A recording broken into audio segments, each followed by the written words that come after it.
رسل اللهم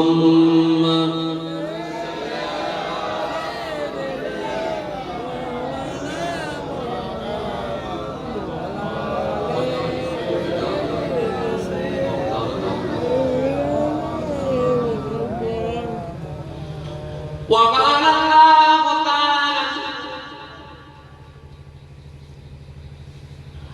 في كلامه المجيد والفرقان الحميد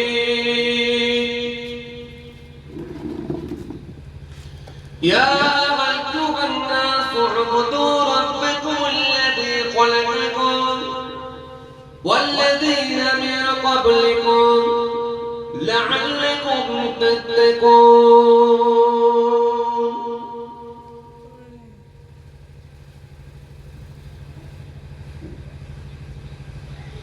وقال النبي صلى الله عليه وسلم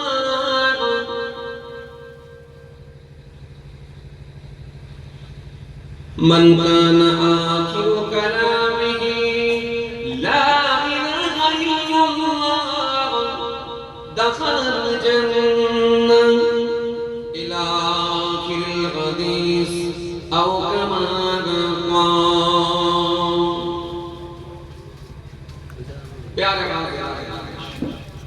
সত্যিও দিনদার ইমানদার পরেশগার মুত্তাকি পরমেশ্বর আল্লাহ ওয়ালা প্রবীণ মানুষের আজকের মাহফিলে বসে থাকা নামাজি রোজাদার দিনদার খোদা ভীরু আল্লাহ ওয়ালা মানুষের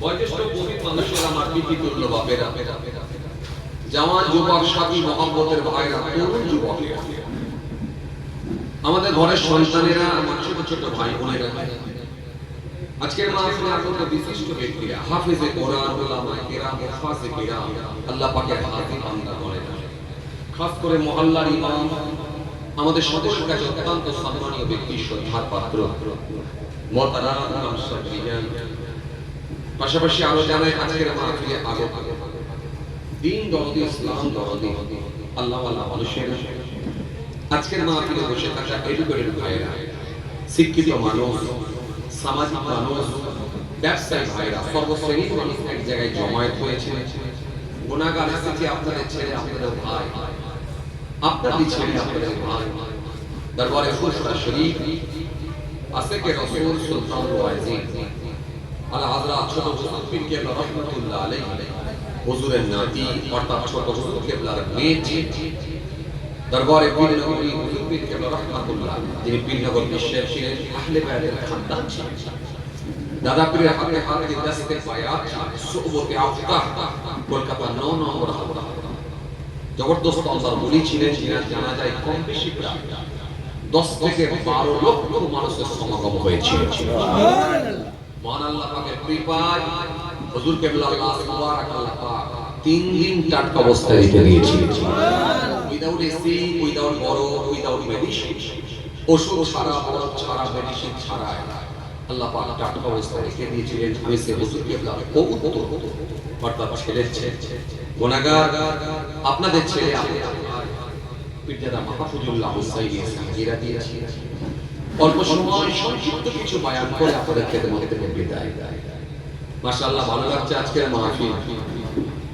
ভালো লাগছে আপনাদের জমায়েত ভালো লাগছে আপনাদের ওই আলহামদুলিল্লাহ বসার জায়গাটাও খুব ভালো একেবারে ভাইরা চিন্তা ভাবনা করি জায়গার ব্যবস্থা নিয়েছি কারণ গতকালকে যে ওয়েদার গেছে বেশ কয়েকদিন যা যাচ্ছে আল্লাহ নাসিয়া কিছু করার নয় তো যাই হোক আমার ভাইরা সেইভাবে প্রিপারেশন নিয়েছিলেন তো সুন্দর প্যান্ডেল বসার জায়গাও অনেক উন্নত মানের মাশাআল্লাহ ঢালাই করা আছে এবং মসজিদ চত্বরে তাই তো নাকি মসজিদ প্রাঙ্গণে একেবারে আমাদের এই বসার ব্যবস্থা করা হয়েছে খুব ভালো লাগছে আজকের মাহফিল আল্লাহ মাহফিলকে কবুল করেন আমরা জোরে বলি আল্লাহুম্মা আমিন আল্লাহুম্মা আমিন চলুন ভূমিকায় লম্বা নয় আস্তে আস্তে সাবজেক্টের দিকে এগিয়ে যাই প্রথমত আমাদের মনে রাখতে হবে আমরা হলাম ইসলাম ধর্মের মানুষ আমাদের ধর্ম হলো ইসলাম ইসলাম কোরআন শরীফের মধ্যে আল্লাহ রাব্বুল আলামিন বলেছেন 3 পারা 11 পৃষ্ঠা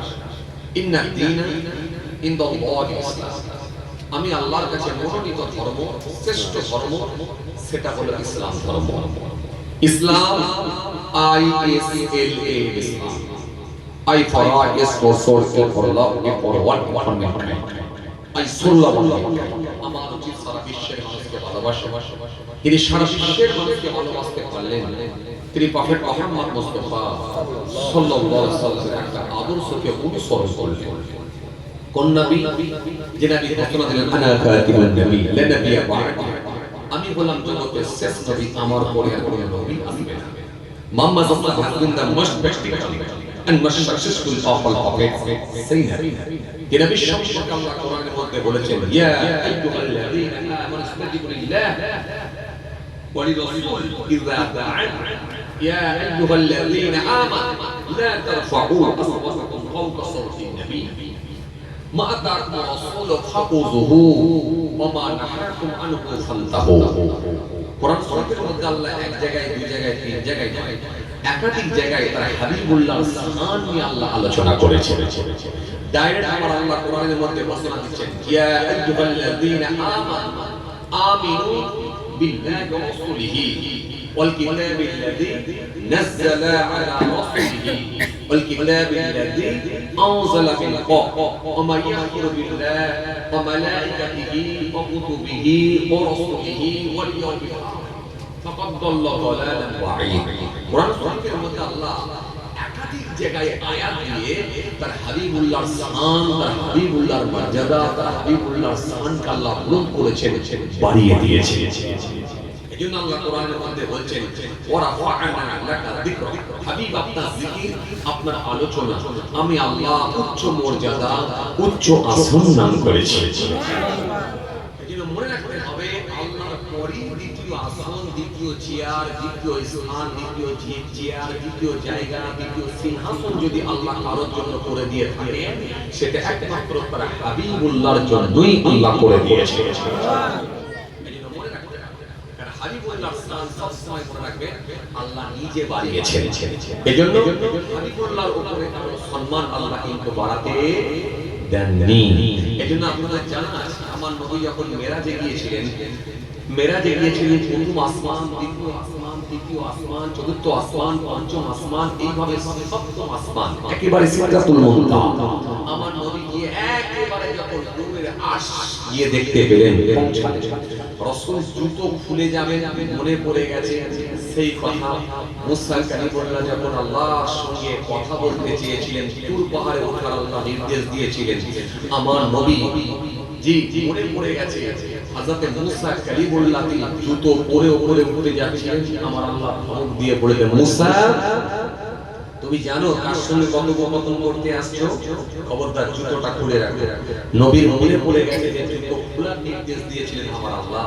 সুতরাং আজকে আমি আল্লাহর সঙ্গে দিদার করব, দেখা করব, সাক্ষাৎ করব, কথোপকথন হবে, জুতোটা খুলে যাওয়াটাই আমার মনে হয় বেটার হবে। এই কথা মনে করে নবী যখন জুতোটা খুলে উপরে ওঠার জন্য প্রস্তুতি নিচ্ছেন, জুতোটা খুলে যখন যেতে যাচ্ছেন, এমনি আমার আল্লাহ বলেন, হাবিব মুসা নবী আর আপনি এক নন, মুসা নবীর সঙ্গে আপনার কোনো তুলনা হয় না। হাবিব আপনি জুতো পরে আসুন, মুসা নবী জুতো খুলে আসতে বলেছি আর আপনাকে জুতো পরে আসতে বলেছি, কারণ আপনার জুতের খোলার ওসিলায় আমার আশটা পর্যন্ত ধন্য হয়ে যাবে।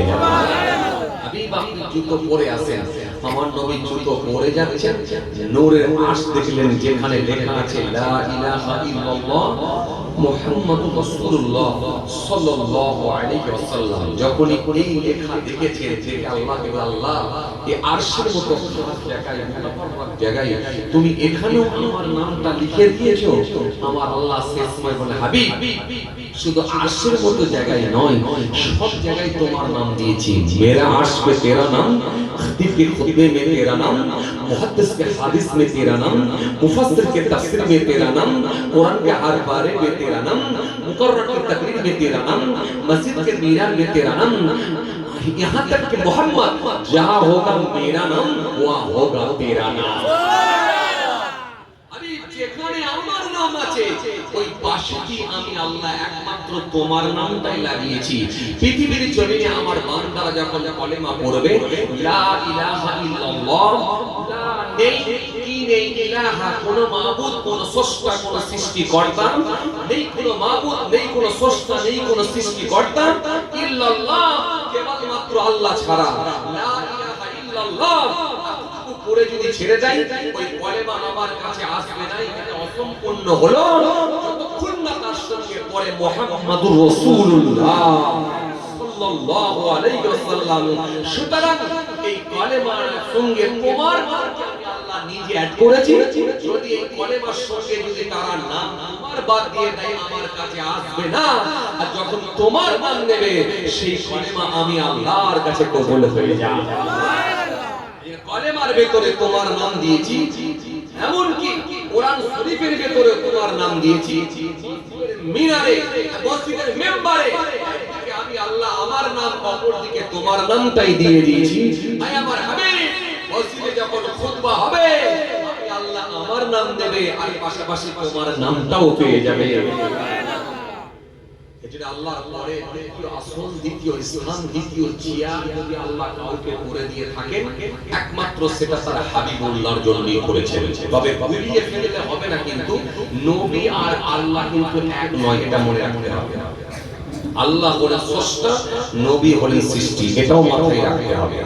নবীর স্থান মর্যাদা আল্লাহ নিজে বাড়িয়েছেন, এটা ঠিকই, কিন্তু মনে রাখবেন আল্লাহর পরেই যদি দ্বিতীয় স্থান, দ্বিতীয় চেয়ার, দ্বিতীয় জায়গা যদি আল্লাহ কারোর জন্য করে থাকেন, সেটা একমাত্র তার হাবিবুল্লাহর জন্যই করেছেন। তবে মনে রাখবেন নবীর স্থান বাড়াতে গিয়ে যেন আল্লাহর সমতুল্য না হয়ে যায়, এটাও মনে রাখতে হবে। কারণ আল্লাহ হলেন স্রষ্টা, সৃষ্টিকর্তা। স্রষ্টার সঙ্গে সৃষ্টির তুলনা করা যায় না, খালেকের সঙ্গে মাখলুকের কোনো তুলনা হয় না। কারণ তিনি রব, স্রষ্টা, সৃষ্টিকর্তা, তিনার কোনো তুলনা হয় না। আল্লাহু লা ইলাহা ইল্লাহু, আল্লাহ তিনি ছাড়া কোনো মাবুদ নাই। আল হাইয়ুল কাইয়ুম, তিনি চিরস্থায়ী, চিরজীবী, ছিলেন, আছেন, থাকবেন। লা তাখুযুহু সিনাতুন ওয়ালা নাউম, যিনার তন্দ্রা নাই, ঘুম নাই, আরাম নাই, বিশ্রাম নাই, সব বিষয়ে তিনি অবগত। ডাইরেক্ট আল্লাহ কোরআনের মধ্যে বলছেন, কুল হুয়াল্লাহু আহাদ, বলো সে আল্লাহ এক বা একক, আল্লাহুস সামাদ, তিনি বেনিয়াত কারো মুতাফাক্কি নন। লাম ইয়ালিদ, তিনি কাউকে জন্ম দেননি, ওয়া লাম ইউলাদ, তিনি কারো জন্মিত নন, ওয়া লাম ইয়াকুল্লাহু কুফুয়ান আহাদ। আকাশ জমিনে আল্লাহর সমকক্ষ আর কিছুই না। এটা মনে রাখতে হবে। নবীর স্থান যেন কেউ কমিয়ে দেবেন না, কমিয়ে নেগলেক্ট করে দেবেন না। নবীর স্থান কিন্তু আল্লাহ নিজে বানিয়েছেন। নিজে আল্লাহ কোরআনের মধ্যে বলছেন, এই পৃথিবীর মানুষ, মা তাআতা রাসূল ফাখুযুহু ওয়া মা নাহাকুম আনহু ফান্তাহু।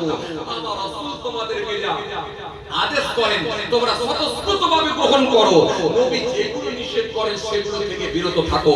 কেন নবীর আদেশ আর নিষেধ মানে আমি আল্লাহ আমারই আদেশ আর নিষেধ, জোরে বলবেন না? এজন্য আল্লাহ আবার ওই জায়গায় বলছেন, এই পৃথিবীর মানুষ, আমার রাসূল একটা কথাও নিজে ইচ্ছাই বলেন না, যেগুলো আমি আল্লাহ বলতে বলি, বলার নির্দেশ দিই, সেটাই আমার হাবিব তোমাদের সামনে বলে থাকে। এজন্য আল্লাহর পরে দ্বিতীয় স্থান, দ্বিতীয় চেয়ার, দ্বিতীয় সিংহাসন, দ্বিতীয় জায়গা যদি আল্লাহ কারোর জন্য করে দিয়ে থাকেন, সেটা হলো তার হাবিবুল্লাহর জন্যই আল্লাহ করে দিয়েছেন। কথা বুঝে আসছে? তার মানে নবীকে স্থান খাটো করতে গিয়ে সাধারণ মানুষের সঙ্গে যদি তুলনা করে দেওয়া হয়, এতেও কিন্তু আল্লাহ ছাড়বে না। আর নবীর স্থান বাড়াতে গিয়ে আবার আল্লাহর সমতুল্য করে দিলে সেটাও কিন্তু আল্লাহ ছাড়বে না। এটা খুব মনে রাখতে হবে। আল্লাহর পরে স্থান, দ্বিতীয় চেয়ার যদি আল্লাহ কারোর জন্য করেন, সেটা একমাত্র তার হাবিবুল্লাহর জন্য।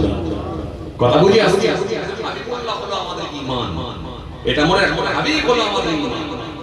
আল্লাহ নিজে বলেছেন কোরআন শরীফের মধ্যে, ইয়া আইয়ুহাল্লাযীনা আমানু আমিনু বিল্লাহি ওয়া রাসূলিহি। হে পৃথিবীর মানুষ, ইয়া আইয়ুহাল্লাযীনা আমানু আমিনু বিল্লাহ, ইয়া আইয়ুহাল্লাযীনা আমানু, হে ইমানদারগণ, আমিনু বিল্লাহ, তোমরা আল্লাহর উপর ঈমান আনো, ওয়া রাসূলিহি, এবং রাসূলুল্লাহর উপর ঈমান আনো। তাহলে আল্লাহর পরে দ্বিতীয় স্থান, দ্বিতীয় চেয়ার, দ্বিতীয় জায়গা তার হাবিবুল্লাহর জন্য আল্লাহ করে দিয়েছেন। হাবিবুল্লাহ বলেন আমাদের জন্য ঈমান। যদি কোনো ব্যক্তি বলে আল্লাহ মানি নবী মানি না, তার ঈমান থাকবে। আল্লাহ মানি নবী মানি না যদি কেউ বলে, তার ঈমান থাকবে। এজন্য মনে রাখবেন, হাবিব আমাদের জন্য ঈমান, হাবিব আমাদের জন্য জান, হাবিব আমাদের হৃদয়ে আছে। রাসূলুল্লাহ না থাকলে আমার আল্লাহর কাছে আপনার কোনো জায়গা থাকবে না। এজন্য পৃথিবীর জমিনে তার হাবিবকে আমার আল্লাহ উস্তাদ হিসেবে, লিডার হিসেবে পৃথিবীর জমিনে প্রেরণ করেছিলেন। As a teacher, as a leader, as a commander, as a professor, Muhammad সাল্লাল্লাহু আলাইহি ওয়াসাল্লাম has been the most practical and most successful of all prophet. Teacher হিসেবে, লিডার হিসেবে, কমান্ডার হিসেবে আল্লাহ মনোনীত করেছিলেন। এই পৃথিবীর মানুষ, যা কিছু তোমাদের প্রয়োজন, যা কিছু তোমাদের দরকার, আমার হাবিব থেকে খুঁজে খুঁজে খুঁজে খুঁজে বের কর। হাবিব নাই তো কিছু। এজন্য নকশা হবে ইবাদতের, নকশা হবে হাবিবুল্লাহ রাসূলুল্লাহ। হাবিবুল্লাহর নকশাই যদি ইবাদত না হয়, ওই ইবাদতটাও আল্লাহর কাছে যাবে না। আপনি নামাজ পড়বেন, রোজা রাখবেন, দান করবেন, খায়রাত করবেন, জিকির করবেন, তাসবিহ করবেন, যাই করেন না কেন, নকশাটা মডেলটা কিন্তু হাবিবুল্লাহর মতো, হাবিবুল্লাহর তরিকায়, হাবিবুল্লাহর নকশাই যদি না হয়, ওই ইবাদতটাও আল্লাহর কাছে যাবে না। কথা কি আল্লাহ ইচ্ছা করলে রাখতে পারে। এজন্য জান্নাতে যাওয়া ততটাই কঠিন, যতটা সহজ ততটাই কঠিন। কিতাবের মধ্যে এসেছে 1000টা লোকের ভেতরে মাত্র একটা লোক জান্নাতে যাবে। 1000টা লোকের ভেতরে যদি একটা লোক জান্নাতে যায়, তার মানে জান্নাতে যাবে কটা? 999টা। 999টা জাহান্নামে যাবে। 1000টা লোকের ভেতরে যদি একটা জান্নাতে যায়, তো 5000 লোকের ভেতরে কটা জান্নাতে যাবে? 4999। হ্যাঁ,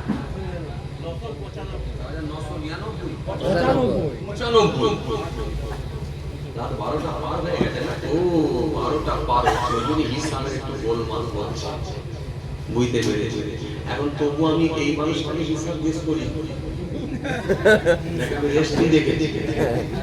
যদি ইনাকে বলি আবার কথা বলবো আল্লাহ। ওই জন্য আমি সবার কাছে জিজ্ঞাসা করি, এই মানুষটাকে এখন বাদ দিয়ে রেখেছি, ওকেও রেখেছি, ওই যে পেছনে ওটাকেও রেখেছি, ওটাকে লাস্টে জিজ্ঞেস করছি যে কি গো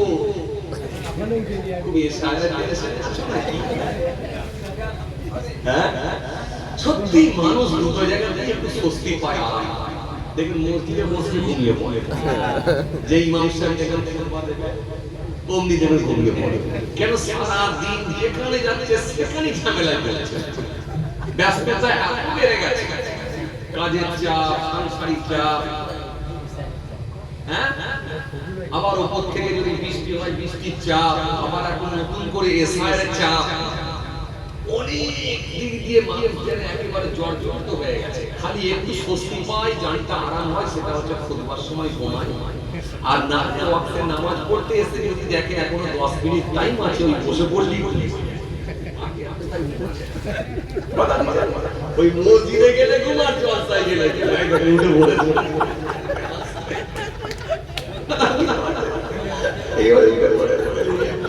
মিলে গেছে যে দুটো জায়গায় একটু আরাম, বাকি আর কোথাও আরাম নেই। মানে বুঝে যাচ্ছে কেন আরামের জায়গা না হলে আবার ঘুম আসবে না। কথা ঠিক না বলে তার মানে বুঝে যাচ্ছে যে মাদ্রাসায় গেলে আরাম পাওয়া যায়, আর মসজিদে নামাজ পড়তে গেলে আরাম পাওয়া যায়। ওই দুই জায়গায় যে আসেন কি বলছিলাম, তাহলে 5000টা লোকের ভেতরে যদি 5টা লোক জান্নাতে যায়, তাহলে জাহান্নামে কটা যাচ্ছে? 4995। 4995। ঠিক ঠিক ঠিক। তাহলে 1000 লোকের ভেতরে যদি একটা জান্নাতে যায়, 5000 লোকের ভেতরে 5টা, সেটা বেশ 1000 লোকের ভেতরে 1000 লোকে যাবে। আচ্ছা, এবার আপনাকে আমি একটা প্রশ্ন জিজ্ঞাসা করব। আচ্ছা বলেন তো, যদি 5000 লোকের ভেতরে যদি 5টা জান্নাতে যায়, আপনার কি মনে হয় ওই 5টাই দাড়িওয়ালা, টুপিওয়ালা, নামাজি, রোজাদার ছিল নাকি না আরো বেশি ছিল? বেশি ছিল হ্যাঁ বেশি ছিল ওই পাঁচটাই ছিল না বেশি ছিল বেশি ছিল তাহলে কতগুলো হতে পারে একটা আনুমানিক ধরি এই 5,000 লোকের ভেতরে আমি 3,000 টাকা কেটে দিলাম বাড়ি দিলাম আমি একটু দরকার নেই একটু কমিয়ে দিই 2,000 লোক তো পাবো 2,000 লোক যদি দাড়িওয়ালা টুপিওয়ালা নামাজি রোজাদার পেয়ে থাকি যাচ্ছে কটা মানে কম্পিটিশন কম না বেশি বেশি কম্পিটিশন অনেক বেশি মারাত্মক কম্পিটিশন মারাত্মক প্রেসার তার ভিতরে আপনাকে টেক্কা মেরে লড়াই করে জান্নাতে যাওয়া এখন কম্পিটিশন হচ্ছে ভাই জি এবারে বলবেন হুজুর তাহলে এই 5,000 টা লোকের ভিতরে মাত্র 5টা জান্নাতে তো নামাজি লোকেদের তো মাথায় হাত পড়ে যাবে নামাজি দাড়িওয়ালা লোকের মাথায় হাত পড়বে না ওই 5টা লোকের ভিতরে নামাজ পড়ানো তো বিরাট কষ্টকর আর বেনামাজি লোকগুলো সকালবেলা একটু খিটখিট করে হাসবে আস্তে আস্তে করে চাচা ওই জমি তো মরিনি আমরা জানি তো তোমরা পড়ে যেখানে যাবে আর আমরা না পড়েও সেখানে মোলাকাত হচ্ছে একটু খুশি হবে এরা বলবে না হুজুরের ওয়াজ শুনে তো তাই বুঝলুম তার মানে ওই লিস্টে ঢোকাটা তো কঠিন এখন আপনারা বলবেন হুজুর এই কি কোরআন হাদিসে কিছু আছে নাকি না আপনি নিজে থেকে মন করা কথা বলছেন বানিয়ে বলছেন না না 100% আছে আছে হে তরুণিয়া নওজওয়ান জওয়ান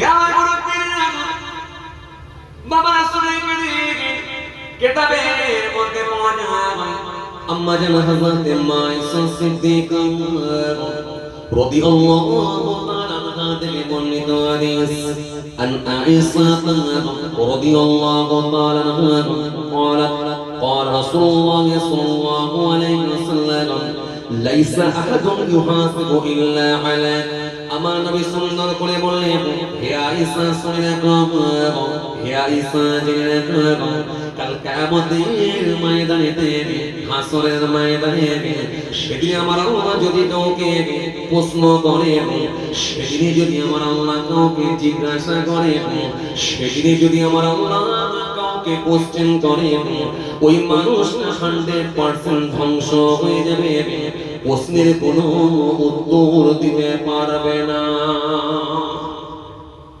লাইসা আহাদুন ইউহাসিবু ইল্লা আলাইহি যদি আল্লাহ প্রশ্ন করে কাউকে যদি কোশ্চেন করেন কাউকে যদি আমার আল্লাহ জিজ্ঞাসা করে সেদিনে যদি আমার আল্লাহ কারোর কাছ থেকে জানতে চায় সেদিনে যদি আমার আল্লাহ কারোর কাছ থেকে হিসাব চায় সেদিনে যদি আমার আল্লাহ কাউকে প্রশ্ন করে সে মানুষটা 100% ধ্বংস হবে 100% ধ্বংস হবে কারণ সেই মানুষটা প্রশ্নের উত্তর দেওয়ার মতো কোনো ক্ষমতা হবে না বলতে পারবে না তার হিসাব সে দিতে পারবে না এই কথা বলার পরে আম্মাদের মায়েশা সিদ্দিকা রাদিয়াল্লাহু তাআলা আনহা সেই সময় বলেছিলেন ইয়া রাসূলুল্লাহ ওয়া ইয়া হাবিবাল্লাহ হুজুর বিয়াদবি নেবেন না হুজুর ও আল্লাহ নবী বিয়াদবি নেবেন না হুজুর আল্লাহ পাক কি এই কথা বলেন না কিয়ামতের ময়দানে এই কথা কি আমার আল্লাহ বলেন না ও আল্লাহ নবী বিয়াদবি নেবেন না কিয়ামতের ময়দানে আমার আল্লাহ কি সেদিনে কি ছাড়বেন না সেদিনে কি এই কথা বলেননি যে কিয়ামতের ময়দানে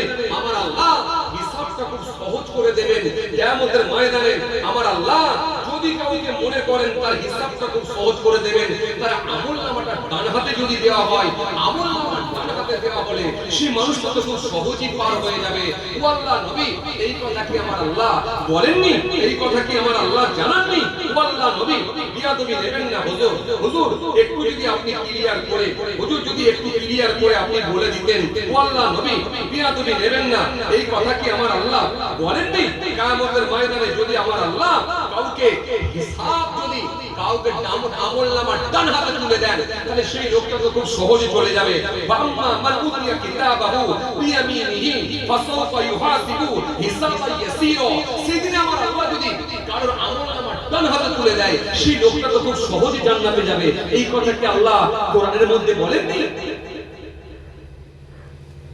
এই কথা বলার পরে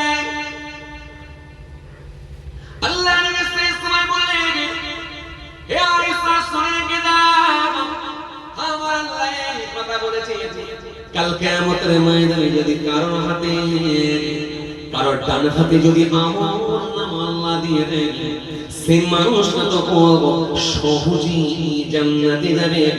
তবে আয়সান ওই কথাটা এখানের জন্য প্রযোজ্য নয়। এখানে আল্লাহ বলেছেন যদি কারোর কাছ থেকে হিসাব নেওয়া হয়, হিসাব চাইলে 100% ধ্বংস হবে, সে মানুষটা হিসাব দেওয়ার মতো ক্ষমতা হবে না। আর যদি আমার আল্লাহ দয়া করে, যদি আমার আল্লাহ ভালোবেসে কারোর আমলনামা যদি ডান হাতে তুলে দেন, সে মানুষটা সহজেই জান্নাতে যাবে।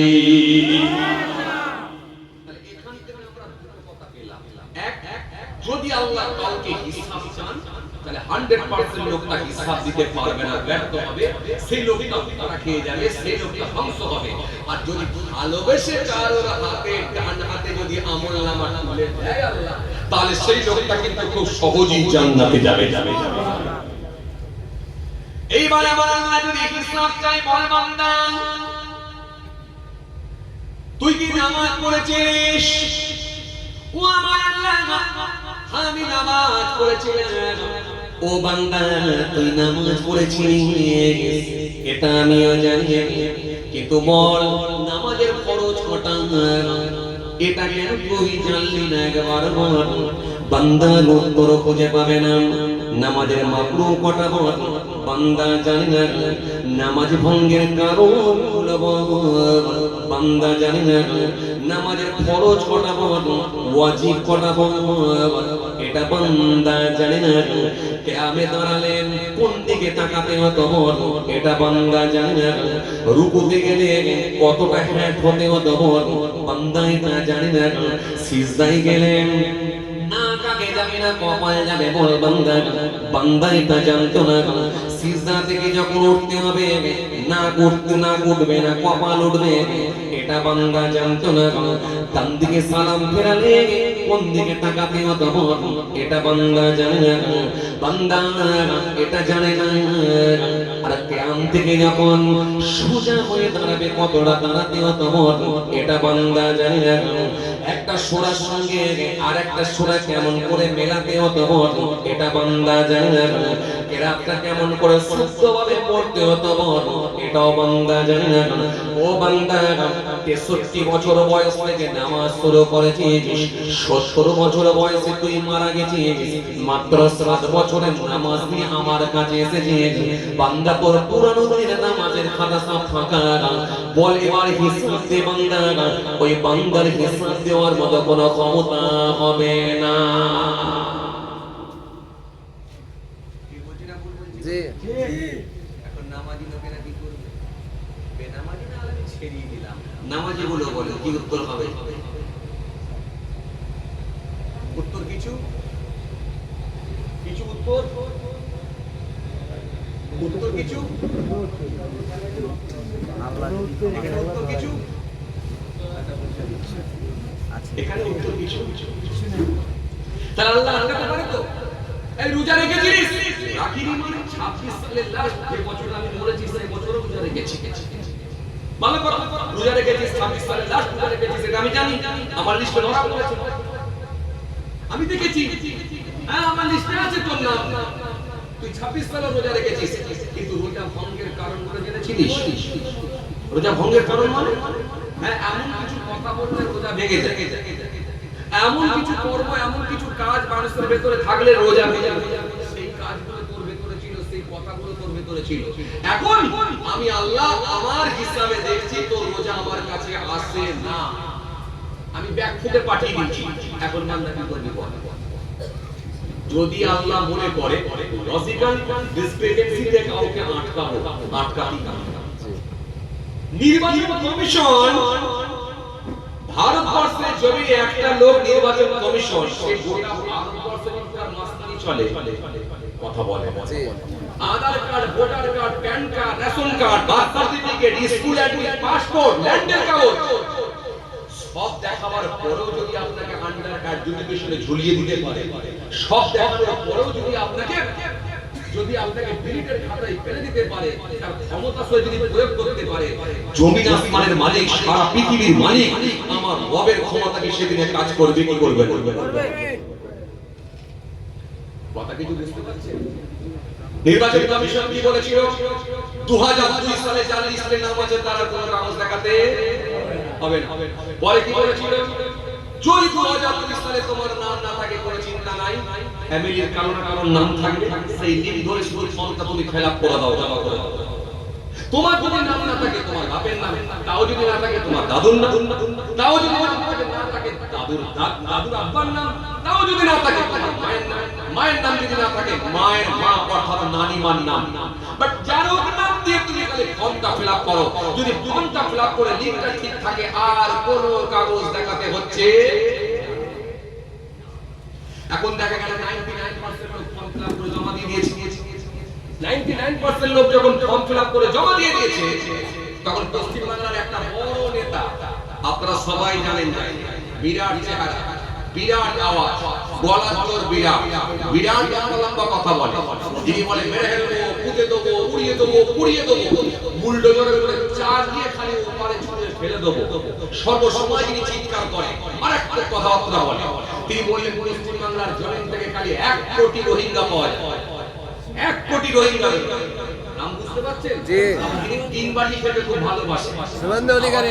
আপনাদের এলাকাতে নাকি বাড়ি? শুভেন্দু অধিকারী। তিনি বললেন 1 কোটি রোহিঙ্গা বেরোবে। যখন 99% লোক ফর্ম ফিল আপ করে দিয়েছে, লিঙ্ক ঠিক রেখে যখন জমা দিয়ে দিয়েছে, তখন মাথায় হাত, সঙ্গে সঙ্গে কেন্দ্রের সঙ্গে তার যথেষ্ট লিঙ্ক আছে, ফোন করে বলছে কি হবে, 99% লোক ফর্ম ফিল আপ করে দিয়েছে, লিঙ্ক ঠিক রেখে জমা দিয়ে দিয়েছে, এখন উপায় কি? তাহলে তো আমি মানুষের কাছে মিথ্যেবাদী বলে সাব্যস্ত হয়ে যাবো, লোকে তো আমার কাছে আমার কথায় আর কোনো গুরুত্ব দেবে না, মানুষের কাছে আমি গুরুত্বহীন হয়ে যাবো। এখন উপায় কি? কিছু একটা ব্যবস্থা করুন। ওর সব ঠিক করে দেবে, কিছু একটা ব্যবস্থা করুন।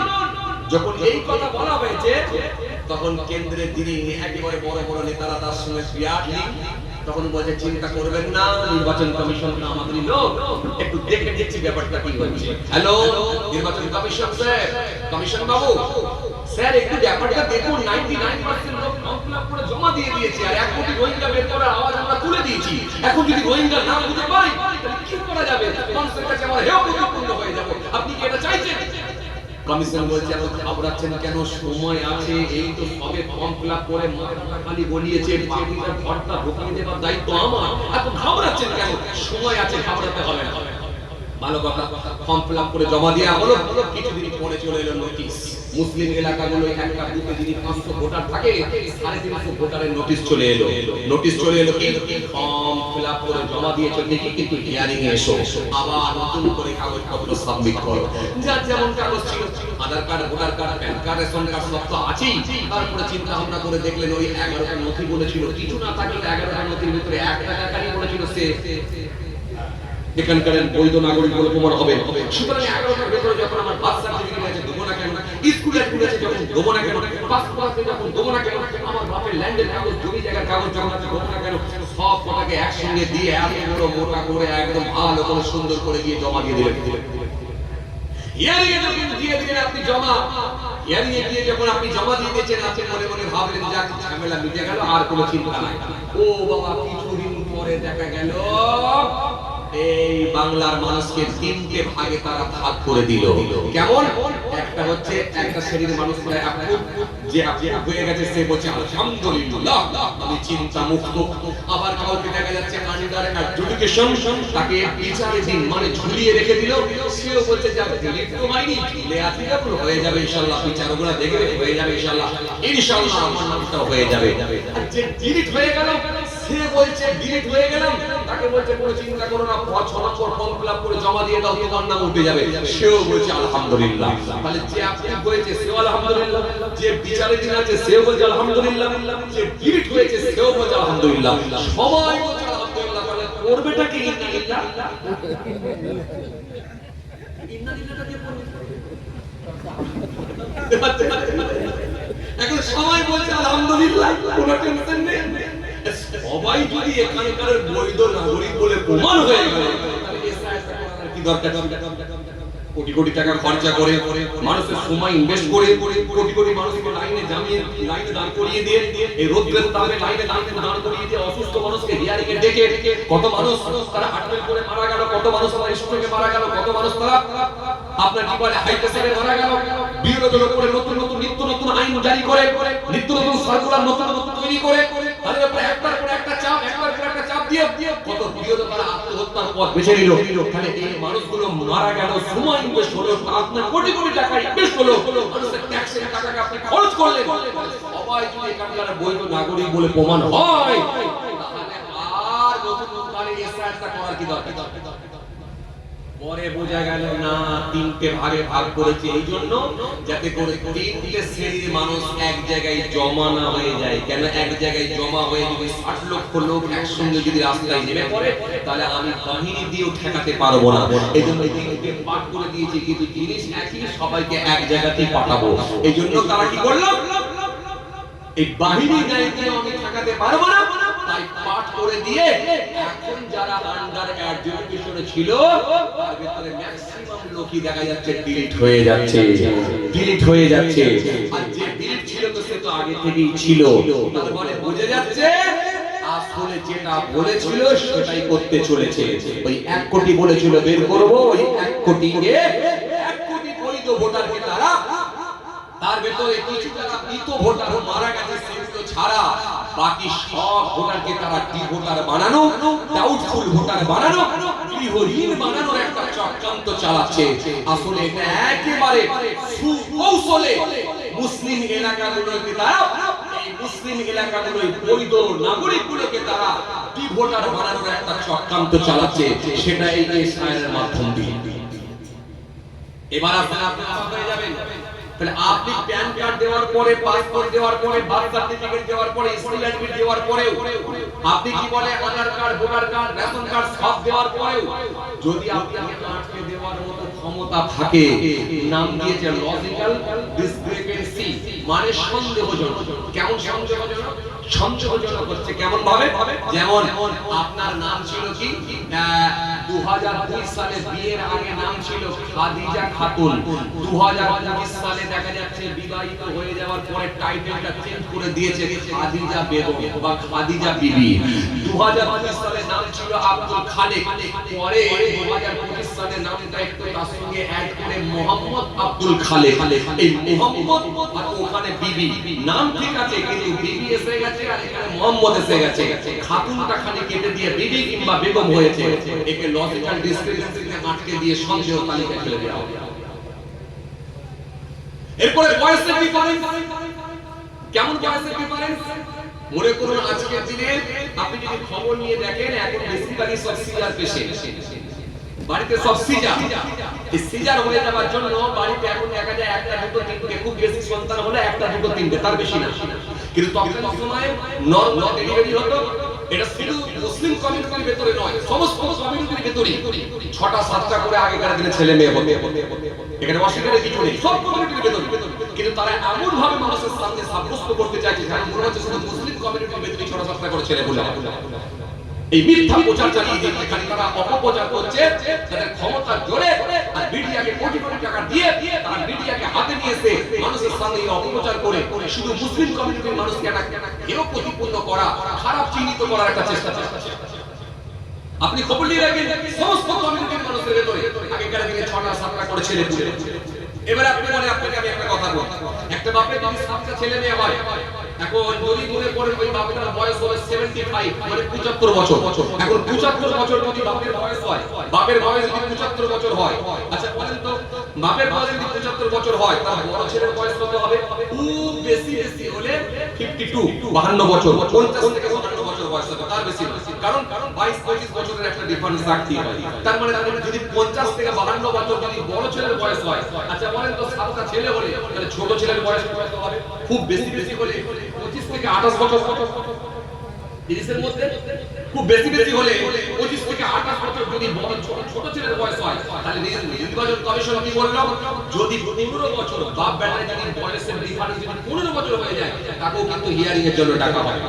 তাহলে এবারে যদি লোকটা ছোট ছেলেটার বয়স যদি 28 বছর হয়, তার বাপের বয়স যদি 75 বছর হয়, তাহলে নিশ্চিতভাবে একটা বয়সের ডিফারেন্স অনেকটাই হয়ে যায়, যার কারণে তাকে দেখা যাচ্ছে লজিক্যাল ডিসক্রিপেন্সিতে তাকে আটকে দেওয়া হয়। তাহলে এগুলো কিন্তু বৈধ ভোটার।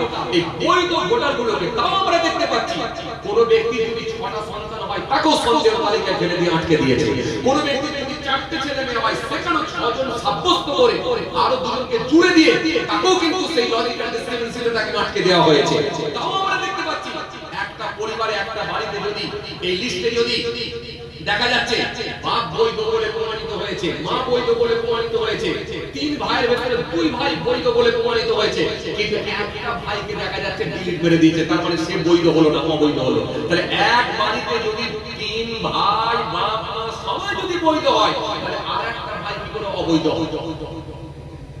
তার মানে এগুলো সম্পূর্ণ একটা তাদের হিসাব আছে যে এক একটা বুথ কিছু এত করে বাদ দিতে হবে, দিয়ে এতটা আমার অংশ বাদ দিতে হবে, দিয়ে যেগুলো ভাবে আমার দলকে ক্ষমতায় নিয়ে আসতে হবে, এটাই হলো আসল কথা। তাহলে আমি আপনাকে যেটা বুঝাতে চাইছিলাম, সে যদি অন্যায় ভাবে বৈধ ভোটারকে বাদ দেওয়ার মতো যদি তার ক্ষমতা থাকে, আন্দোলন মিছিল মিটিং এর যদি কোনো পরোয়া না করে সে যদি বৈধ ভোটারকে যদি বাদ দেওয়ার ক্ষমতা যদি থাকে,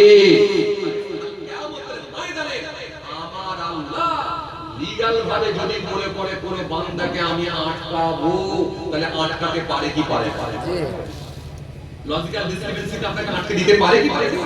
হ্যাঁ, লজিক্যাল ডিসক্রিপেন্সিতে তাকে আটকে দিতে পারে। ও বান্দা রোজা ছিল কিন্তু রোজা আমার পছন্দ হয় না, ও বান্দা নামাজ ছিল কিন্তু নামাজ আমার পছন্দ হয় না, এখন কি করবেন? কথা কিছু বুঝতে পারছেন কি বলতে চাইছি? আমি বলতে চাইছি এরা যা করছে এ তো আইনের ব্যাপার, তার জন্য যেটা যা হবে পরের পর আমি এই নিয়ে কিছু বলতে চাই না, কিন্তু আমি বলতে চাইছি এ যদি অন্যায় ভাবে আবার নাম দেখে দেখে ধর্ম দেখে দেখে যদি বাদ দিতে পারে, সব কাগজপত্র দেওয়ার পরেও যদি আটকে দিতে পারে, আমার আল্লাহ সেদিন ইচ্ছা করলে বান্দাকে আটকে দিতে পারে না? লজিক্যাল ডিসক্রিপেন্সিতে তাকে আটকে দিতে পারে। দাড়ি থাকার পরও আটকাতে পারে, রোজা রাখার পরও আটকাতে পারে, নামাজ থাকার পরও আটকাতে পারে।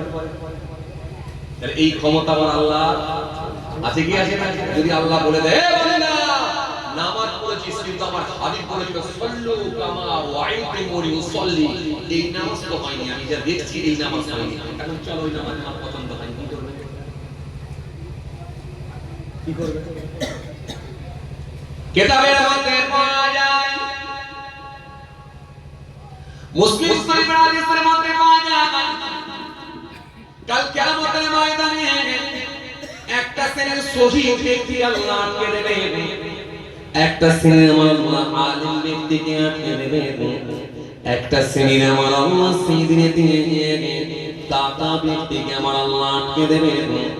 কোন কোন বর্ণনায় পাওয়া যায় সেদিন আমার আল্লাহ একটা শ্রেণীর হাজী শ্রেণীকে আটকে দেবে, এদের নামাজ থাকার পরে, শহীদ হওয়ার পরে, আলেম হওয়ার পরেও, এরা দাতা হওয়ার পরে, হাজী হওয়ার পরে আল্লাহ জান্নাতে যেতে পারবে না, এদের পায়েতে শিকল বেঁধে ধাক্কা মেরে নিয়ে জাহান্নামে ফেলা হবে।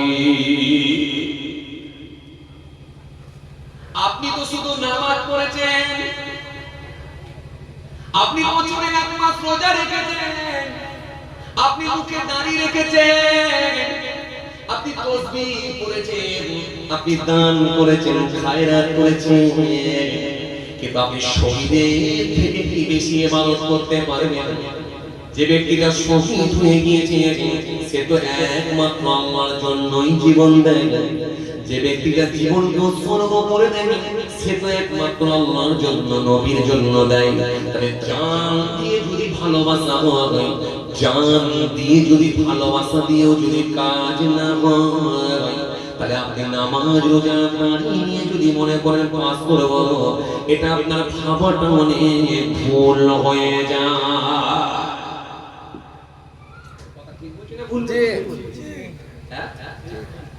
আপনি নামাজ পড়েছেন, রোজা রেখেছেন, দাড়ি রেখেছেন, তাসবিহ পড়েছেন, জিকির করেছেন, সব মেনে নিয়েছি, কিন্তু যে লোকটা শহীদ হয়েছে, জীবন দিয়েছে, জান দিয়েছে, তার থেকে বেশি ভালোবাসা কি আল্লাহকে আপনি দেখাতে চাইছেন? ও তো জীবন দিয়েছে। তাহলে জীবন দেওয়ার পরে যদি ওই লোকটা আটকে তাহলে আপনি কোন যুক্তিতে বলছেন যে আমি আর নামাজ রোজা দাড়ি করে করছি না, আমি জান্নাতে যাচ্ছি? কথা বল, কিছু উত্তর উত্তর। শহীদ ব্যক্তিকে যখন আমার লাটকে দেবে, ওই শহীদ ব্যক্তিকে যখন আমার লাটকে দেবে, ওই শহীদ ব্যক্তি বলবে আল্লাহ আমি তো আপনার ভালোবাসায় জীবন দিয়ে দিয়েছি, ও আমার আল্লাহ আমি তো আপনার ভালোবাসায় জান দিয়ে দিয়েছি, আল্লাহ আমি জীবন দিয়ে দিয়েছি, জীবনকে আমি উৎসর্গ করে দিয়েছি, আমি শহীদ হয়েছিলাম, আমাকে কেন আটকাচ্ছেন আমার আল্লাহ? আমার আল্লাহ সেই সময় বলবেন ও বান্দা শোনো, তুমি শহীদ হয়েছিলে এটা 100% ঠিকই, শহীদ হয়েছিলে এটা 100% ঠিকই, কিন্তু বান্দা ও বান্দা শহীদ হয়েছিলে ঠিকই, কিন্তু মনে রাখো ওই শহীদ হওয়ার পরে আমি আল্লাহ আমার সন্তুষ্টির জন্য হয় না, তুমি যে শহীদ হয়েছো জীবন দিয়ে দিয়েছো, ওই জীবন দেওয়াটা আমি আল্লাহর কাছে পছন্দ হয় না। কেননা তুমি যখন জীবন দিতে গিয়েছিলে, তুমি যখন জান দিতে গিয়েছিলে, তোমার ভেতরে এই নিয়তটা এসে গিয়েছিল, কি নিয়ত? আমি যদি জীবন দিতে পারি, আমি যদি জান দিয়ে দিতে পারি, লোকে আমাকে শহীদ বলে ডাকবে, আমি মানুষের কাছে শহীদ বলে খ্যাত হব, কাল কিয়ামত পর্যন্ত শহীদ ব্যক্তি হিসেবে মানুষের কাছে পরিচিত হব। আমি জীবন দিয়ে শহীদ হয়ে যাব, মরে তো একদিন যাব, কিন্তু লোকে আমাকে শহীদ বলে ডাক দেবেন। অমুক ব্যক্তিটা শহীদ হয়েছিল, এটা কিন্তু সে বলবে না।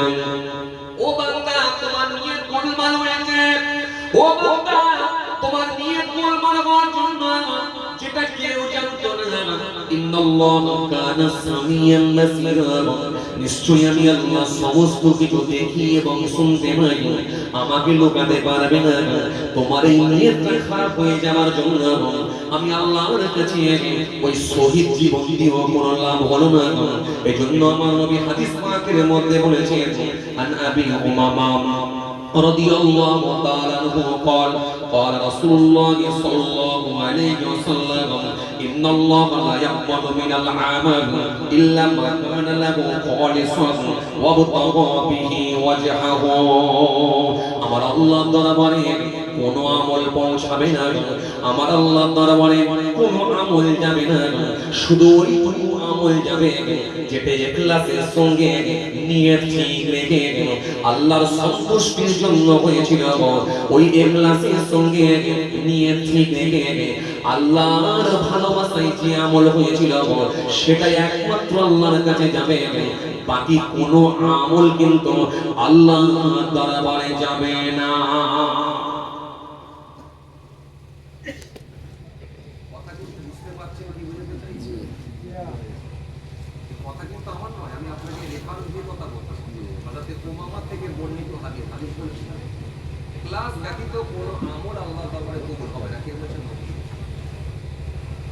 এখন আপনি যদি ৯৭,০০০ টাকায় কুরবানির গরু কিনে দেন, এলাকায় প্রত্যেকটা চার জায়গায় গিয়ে যদি প্রচার চালিয়ে দেন, নিজেকে প্রচার করতে গেলে আগে অপরের গরুটা দাম জিজ্ঞেস করতে হয়, সেটা যদি জিজ্ঞাসা করে স্টার্ট করা হয়, ভাই গরু কিনেছিস না? হ্যাঁ গরু কিনেছি আলহামদুলিল্লাহ। কত দাম পড়লো? চারটা কিনে কত দাম পড়লো? না খুব বেশি নয়, ৩৮,০০০ টাকা বলেছিল, ৩৫,০০০ টাকা নিয়েছি। কি গরু কিনলি? গরু যেন নয়, যেন মনে হচ্ছে গরু বাছুর কিনেছি, ছোট মতো গরু হয়ে গেল। কি ৩৫,০০০ টাকায় গরু হয় মার্কেটে? তখন সে মনে মনে ভাবলো তাহলে মনে হয় দাদা অনেক বড় গরু কিনেছে, আমি জানতেই পারি। দাদা তোমার গরু কেনা হয়ে গেছে? আমার তো গরু কেনা হয়ে গেছে। কত পড়লো? আমার গরু আমি তো প্রতি বছরই জানিস ১ লাখ টাকা টার্গেট রাখি। এবছর ভেবেছিলাম ১-এর উপরে নিয়ে যাবো, কিন্তু ১-এর উপরে পেলাম না। একটা গরু জানিস হাটেতে সবথেকে বড় গরুটা যেটা ১,১০,০০০ টাকা পড়েছিল, সেটা ভাবলাম একটু মার্কেটিং করে দেখি কত হয়। সেটা দেখলাম নেমে আমি ৯৫,০০০ করেছিল, সে ৯৭,০০০ রাজি হয়ে গেল, তাহলে ৯৭,০০০ টাকা নিয়েছে। আবার তুই জানিস না তোর ভাবি আবার গরুর গোশত খায় না, আমার ওর জন্য একটা ২৫,০০০ টাকা আবার খাসি কিনতে হয়েছে। মোটামুটি আমার সব মিলিয়ে প্রায় 23,000 টাকা হয়েছে। তার চিন্তার কোনো কারণ নেই, আমি এটা প্রতি বছরই দিই। আর আমি এই কি বলে এই চত্বরে আমার গরুটাই সবথেকে বড় থাকে। এখন যদি এই কথা বলে আপনি যদি 5টা দোকানে, 4 দোকানে যদি এরকম করে পাবলিসিটি করে দেন, আপনার কি নিয়তটা ঠিক ছিল বলে মনে হয়? লোক দেখানো নিয়ত, লোক দেখানো নিয়ত, লোক যাতে খুশি, লোক যেটা বলবে এই বাবু তো দিয়েছে, নিয়তটা সেই নিয়ত না। লজিক্যাল ডিসপেন্সি করে দেবে। টাকা আটকে দিতে পারে পারে পারে কি পারে না? জি পারে তো। ও বান্দা, আমরা এত প্রচার করতে ভালোবাসি, পাবলিসিটি করতে ভালোবাসি, করতে করতে আমার আমলগুলো তো পাবলিসিটি করে দিছি আমরা। সামনের মোড় মাথাটা নাম কি যেন ভুলে গেলাম, ত্রিস্তলা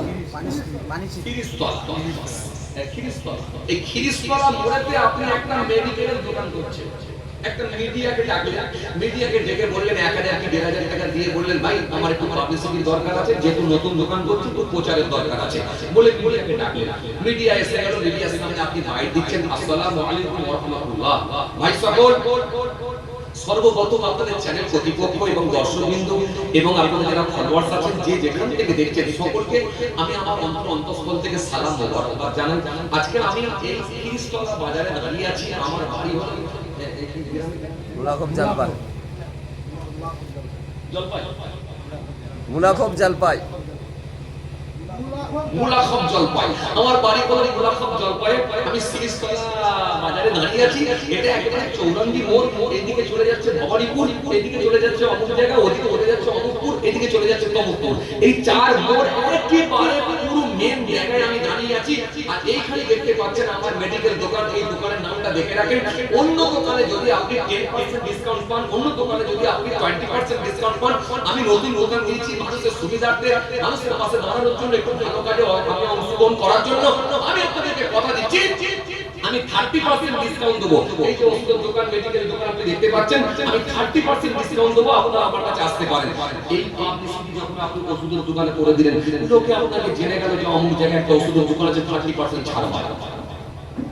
কিন্তু এটা করতে গিয়ে যদি আপনি কুরবানির মার্কেটে যদি আপনার গরুটাকে যদি আপনি প্রচারের জায়গায় নিয়ে আসেন, রমজান মাসে আপনার যাকাত দিচ্ছেন, সেখানে আপনার টাকা, আপনার একটা অংশ টাকা নিয়ে আপনি সেখান থেকে কিছু কাপড় কিনে 150-200 টাকা কাপড় কিনে সেখানে মিডিয়াকে ডেকে যদি আপনি বলেন পাবলিসিটি করবো, তাহলে আপনার যাকাতটা যদি পাবলিসিটি করতে যান, আপনার কুরবানির গরুটা যদি পাবলিসিটি করতে যান, আপনি কি মনে করছেন আপনার আমরা আল্লাহ জি না, ইখলাস ব্যতীত কোনো আমল আল্লাহর দরবারে। এই কথাকে সামনে রেখে আমি আরেকটা হাদিস বলি আপনার সামনে। এইজন্য নবী সাল্লাল্লাহু করে বললেন, হাদিস পাকের মধ্যে পাওয়া যাবে, আল্লাহ রাসূল করে বললেন, হাদিস পাকের মধ্যে পাওয়া যাবে, কিতাবের মধ্যে পাওয়া যায়, আমার নবী সুন্দর করে বলে দিয়েছে, সেদিনে আমার আল্লাহ সবার আমলকে কবুল করবেন না, সেদিনে আমার আল্লাহ দরবারে সব আমল কিন্তু যাবে না। এইজন্য আমার নবী সুন্দর করে বলে, হযরত সাদ্দাদ ইবনে আউস থেকে বর্ণিত হাদিস, আন সাদ্দাদ ইবনে আউস রাদিয়াল্লাহু তাআলা আনহু قال عن شداد بن عوف رضي الله تعالى عنه قال سمعت رسول الله صلى الله عليه وسلم يقول من تصدق إيرانيا فقد أشرك। আল্লাহ নবী সুন্দর করে বললেন, লোক দেখানোর উদ্দেশ্যে, লোক দেখানোর জন্য যদি কোনো দান খায়রাত করা হয়, লোক দেখানোর জন্য যদি কোনো আমল করা হয়, লোক দেখানোর জন্য যদি কোনো দান খায়রাত করা হয়, এই দান খায়রাত করাটাও হলো শিরক। দান খায়রাত করা শিরক। আপনার হিসাবে দেখবেন আপনি অনেক দান করছেন, কিন্তু আল্লাহর খাতায় আল্লাহর হিসাবে সেটা শিরক হয়ে বসে আছে। কথা কিছু বুঝতে পারছেন কি বুঝতে চাইছি? হ্যাঁ,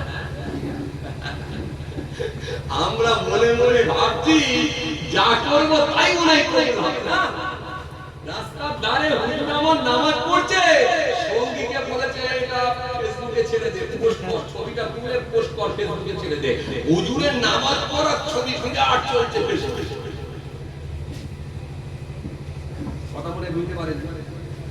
আপনি দেখাতে চাইছেন সাধারণ লোক মসজিদে নামাজ পড়ে, বাড়িতে নামাজ পড়ে, আর আমি রাস্তায় যেতে যেতেও নামাজ পড়ি। পাবলিক যেন আমাকে দেখে নাই যে আমি এমন একটা হুজুর নামাজ করছি না, পাবলিক দেখে নেবে আমি রাস্তার ধারে হলেও নামাজ পড়ি।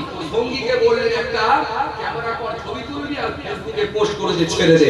ফেসবুকে চলেছে আপনার মতো হুজুর, আপনি দাঁড়িয়ে দাঁড়িয়ে নামাজ পড়ছেন, রুকুতে যাচ্ছেন, সিজদায় যাচ্ছেন, আপনার ছবিটা ফেসবুকে চলছে, হুজুর দাঁড়িয়ে দাঁড়িয়ে নামাজ পড়ছে। আপনি যদি এই রকম ভাবে আপনার সঙ্গীকে বলে রাখেন, এই আমলটাকে আল্লাহ তাআলা যাবে বলে এবার বলবেন হুজুর তাহলে সঙ্গী তো এমনি নিজে থেকেও ছাড়তে পারে। সঙ্গী যদি নিজে থেকে ছাড়ে আপনার বিনা পারমিশনে, উইদাউট পারমিশনে সেটিকে ছাড়ার ক্ষমতা আছে? যদি তাই হয়ে থাকে তাহলে আপনি তাকে পরে যখন জানতে পারলেন ডিলিট করতে বললেন না কেন? তাহলে আপনার নামাজ পড়ার ছবিটাও শুধু আপনি ফেসবুকে পোস্ট করছেন যাতে করে লোকে আমাকে দেখে নামাজি বলে যে এখানেও নামাজ মিস করে না। তার মানে এখানে বুঝতে হবে আপনার নিয়ত কিন্তু আল্লাহকে খুশি করার জন্য নিয়ত না, লোক দেখানো নিয়ত। চাপের ব্যাপার, কিন্তু খুব চাপের ব্যাপার। তার মানে আল্লাহ 100% আটকে দিতেই পারে, আটকে দিতেই পারে, দিতেই পারে। একটা ছেলে কোনদিন জোহরের নামাজ পড়ে না, জানাজা ছাড়া আর ঈদুল ফিতর ঈদুল জুহা ছাড়া, ঈদের নামাজ জানাজা ছাড়া কোনদিন নামাজ পড়ে না। সেই ছেলেটা একদিন জানাজার নামাজ পড়তে গিয়ে দেখছে গোটা মুসল্লি যখন শ্রোতা যখন সব মসজিদে গিয়ে জোহরের নামাজ পড়ছে, দুটোর সময় জানাজা হবে, আর আমি একা যদি জোহরের নামাজটা না পড়ি, যদি দাঁড়িয়ে থাকি, দেখতে খারাপ লাগবে। মানুষের কাছে একটু আমাকে দেখতে খারাপ লাগবে, মানুষের কাছে একটু ছোট ভাব, একটু খাটো ভাব, মানুষের কাছে আমি একটু চিহ্নিত হয়ে যাবো যে দেখো ছেলেটা জানাজার নামাজ পড়লো কিন্তু জোহরের নামাজ পড়লো নি। তো সুতরাং একটু ফর্মালিটি মেনটেন করতে গিয়ে, শুধু নিয়ম মেনটেন করতে গিয়ে যাই মসজিদে গিয়ে জানাজার নামাজটা পড়ার আগে অন্তত জোহরের নামাজটা পড়ি বলে মসজিদে গিয়ে যখন জোহরের নামাজটা পড়তে গেলেন, কিয়াম আপনি জানেন কি জানেন না সেটা পরের পার্ট, রুকু আপনি ঠিকঠাক পেরেছেন কি পারেননি সেটা পরের পার্ট, সিজদা আপনার ঠিকঠাক হয়েছে কি হয়নি সেটা পরের পার্ট, আপনার কিরাত ভাবে হয়েছে কি হয়নি সেটা পরের পার্ট। কিন্তু যখন আপনার এই নিয়ে হয়ে গেল লোকে কি বলবে, লোকের কাছে আমাকে ভালো হতে হবে, কেন আমি যদি একাই যদি জানাজার নামাজ পড়ার জন্য দাঁড়িয়ে থাকি, জোহর না পড়ি, দেখতে খারাপ লাগবে। এই মানুষ কি বলবে বলে করে যখন আপনি জোহরের নামাজটা পড়তে গেলেন, তাহলে এটাও তো শিরক হয়ে যেতে পারে।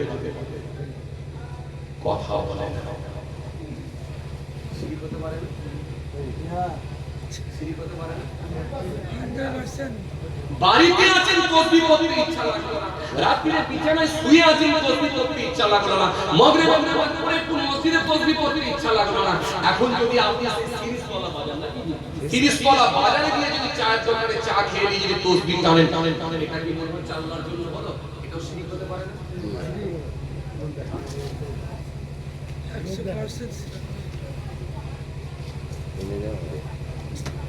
এই কথাকে সামনে রেখে আমি আরেকটা হাদিস আপনার সামনে বললাম। আমার নবী সুন্দর করে বললেন, হাদিস পাকের মধ্যে পাওয়া যায়, আমার রাসূলুল্লাহ সুন্দর করে বললেন, আন উমর ইবনে খাত্তাব রাদিয়াল্লাহু তাআলা قال سمعت رسول الله صلى الله عليه وسلم إن الله يسير باليد شركا।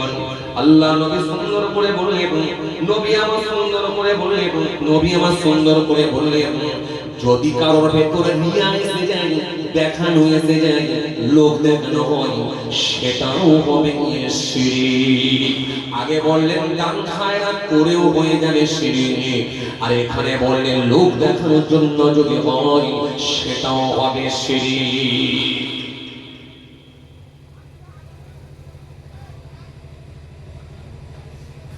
এই কথাকে সামনে রেখে আমি আরেকটা হাদিস আপনার সামনে টানতে পারি। নবী আমার সুন্নাহ করে বলেছেন, এই হাদিস পাকের মধ্যে পাওয়া যায়, এটা হযরত আব্দুল্লাহ ইবনে ওমর থেকে বর্ণিত হাদিস।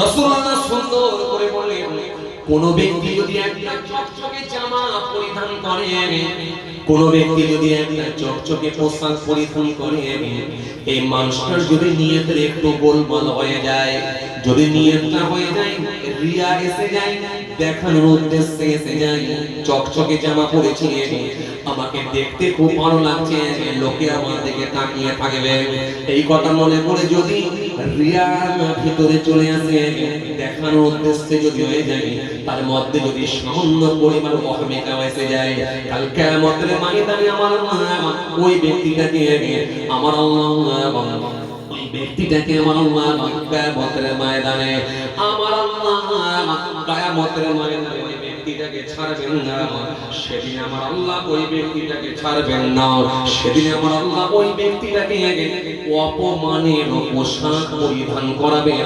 শুধু এইখানে আমার নবী শেষ করলেন না, কাল কিয়ামতের ময়দানে অপমানের পোশাক পরিধান করিয়ে তার ওই পোশাকটাকে আগুনে পুড়িয়ে দেয়া হবে, আর ওই ব্যক্তিটাকে আগুনে দিয়ে দেয়া হবে, ওই ব্যক্তিটা আগুনে পুড়বে, তার শরীরের গোশতগুলো, চামড়াগুলো, হাড়গুলো, রক্তগুলো সব টসকে টসকে জমিনের উপরে পড়বে।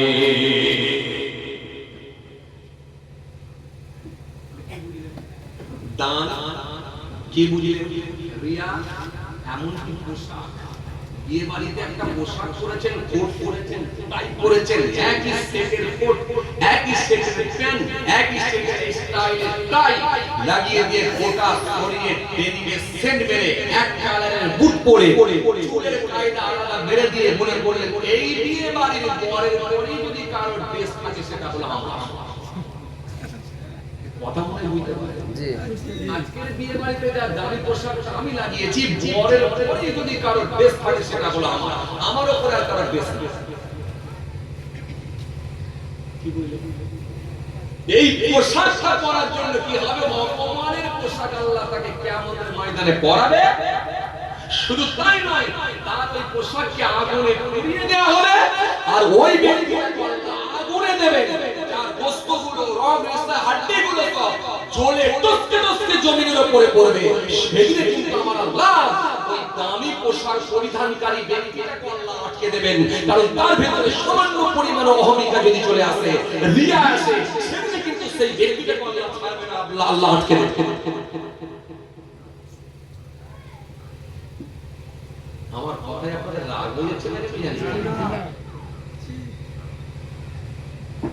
নামে একটা সুন্দর বলেছিলাম, কি বলেন দেখি?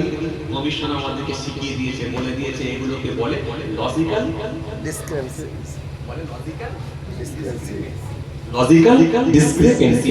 কমিশন আমাদেরকে শিখিয়ে দিয়েছে, যখন তোমরা এগুলো বলবে লজিক্যাল ডিসক্রিপেন্সি সুন্দর করে বলেছে, কোনো চিন্তা নাই। মাঝে মাঝে মেসালে নিয়ে আসবে আন্ডার এডুকেশন, মাঝে মাঝে মেসালে নিয়ে চলে আসবে ডিলিট, সুন্দর করে কমিশন আমাদেরকে অনেক কিছু শিখিয়ে দিয়েছে। এখন ভোকাল লোকেরাও এসা বলছে কথা বলে। সেদিন একটা লোক ফেসবুকে পোস্ট করেছে, বলছে কিছু হোক আর নাই হোক, গোটা কত ছোট ছোট ইংরেজি শিখিয়ে দিয়ে গেলি রে।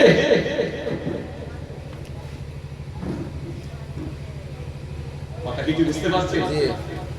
এই কথা কি বুঝতে পারছেন? আসেন এবার আসেন, আপনারা খুব ভয় পেয়ে যাচ্ছেন না?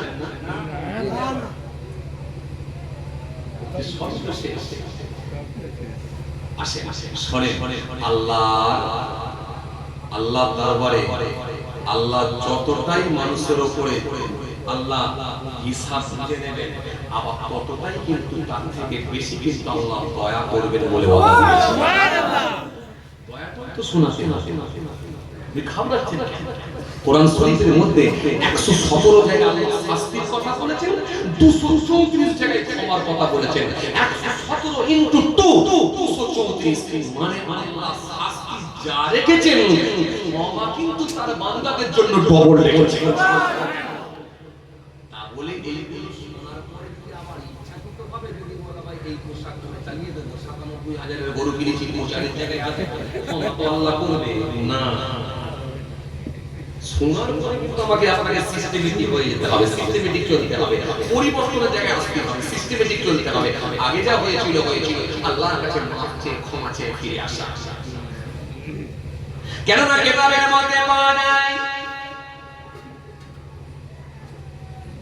নাজহাতুল মাজালিস কিতাবের মধ্যে পাওয়া যায় কাল কিয়ামতের ময়দানে আল্লাহ বান্দাকে ক্ষমা করবে, এটা আমার ওয়াদা আছে।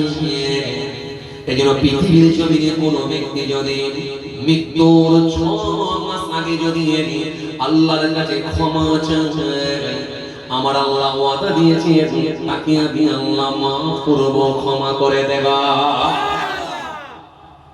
কোন ব্যক্তি যদি মৃত্যুর 6 মাস আগে তওবা করে, ওর তওবাটা আল্লাহ আমি কবুল করে নেব। কোন ব্যক্তি যদি মৃত্যুর 3 মাস আগে যদি বান্দা তওবা করে, আমার আল্লাহ কথা দিয়েছে তারও তওবাকে আমি আল্লাহ কবুল করে নেব। কোন ব্যক্তি যদি মৃত্যু 1 মাস আগে তওবা করে, আমি আল্লাহ কথা দিচ্ছি তারও তওবাকে কবুল করে দেব। কোন ব্যক্তি যদি মৃত্যু 15 দিন আগে যদি তওবা করে, আমি আল্লাহ কথা দিচ্ছি তারও তওবাকে আমি আল্লাহ কবুল করে নেব। কোন ব্যক্তি যদি মৃত্যুর 1 সপ্তাহ আগে যদি তওবা করে, তারও তওবাকে আমি আল্লাহ কবুল করে নেব। কোন ব্যক্তি যদি মৃত্যুর 1 দিন আগে যদি তওবা করে, আমার আল্লাহ বলেন তারও তওবাকে আমি আল্লাহ কবুল করে নেব। কোন ব্যক্তি যদি মৃত্যু 1 ঘন্টা আগে, মওতের 1 ঘন্টা আগে যদি সে তওবা করে, আমি আল্লাহ কথা দিচ্ছি এই মওতের 1 ঘন্টা আগে যদি তওবা করে, তারও তওবা কবুল করে নেব। এবারে বলে মাশাআল্লাহ, লাইন তো পেয়ে গেছে। এই তো হুজুর এতক্ষণ পরে একটা লাইন দেখালেন, মওতের 1 ঘন্টা আগে যখন তওবা করলে কাজ হবে। লাইন বেরিয়ে গেছে। আমরা বাঙালিরা শুধু সুযোগ খুঁজি, একটা যদি লাইন পেয়ে যায়, উপায় পেয়ে যায়, আচ্ছা এই তো এইভাবে ফর্মটা ফিল করে জমা দাও। বুঝলেন? এই তো আপনি তো বলে দিয়েছেন মৃত্যুর 1 ঘন্টা আগে তওবা করলে কাজ হবে। যাই করি না মওতের আগে।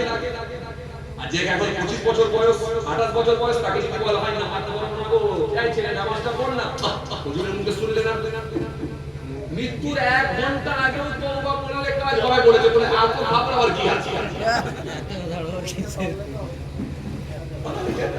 এখন ওই যুবকটা যদি আপনাকে বলে দেয় মৃত্যুর 1 ঘন্টা আগেও যদি নামাজ, 1 ঘন্টা আগেও যদি তওবা করলে কবুল হয়ে যায়, তাহলে এখন তো মওত অনেক দূরে, এই তো সবে মাত্র 28 বছর বয়স। কথা একদম এখনো আপনাকে আমাকে ঠিক করে দিতে পারে। এখন আমি ওই ছেলেটাকে প্রশ্ন করব যে বলছে মৃত্যুর 1 ঘন্টা আগে তওবা করলে কাজ হয়ে যাবে, যখন কবুল হয়ে যাবে, যখন চাকরি যখন কাজ হয়ে যাবে, যখন, তাহলে আমি আর কোনো টেনশন নিচ্ছি না। এখন আমি ওই ছেলেটাকে প্রশ্ন করব, ভাই তাই করবি, মৃত্যুর 1 ঘন্টা আগে না হলে তওবা করবি, আপত্তি নেই, কিন্তু কোন সময় মৃত্যু হবে, কোন জায়গায় হবে, কোন ডেটে হবে, কোন তারিখে হবে, কোন সালে হবে, কোন বারে হবে, কোন জায়গায় হবে, ঠিক ঠিক ভাবে হবে।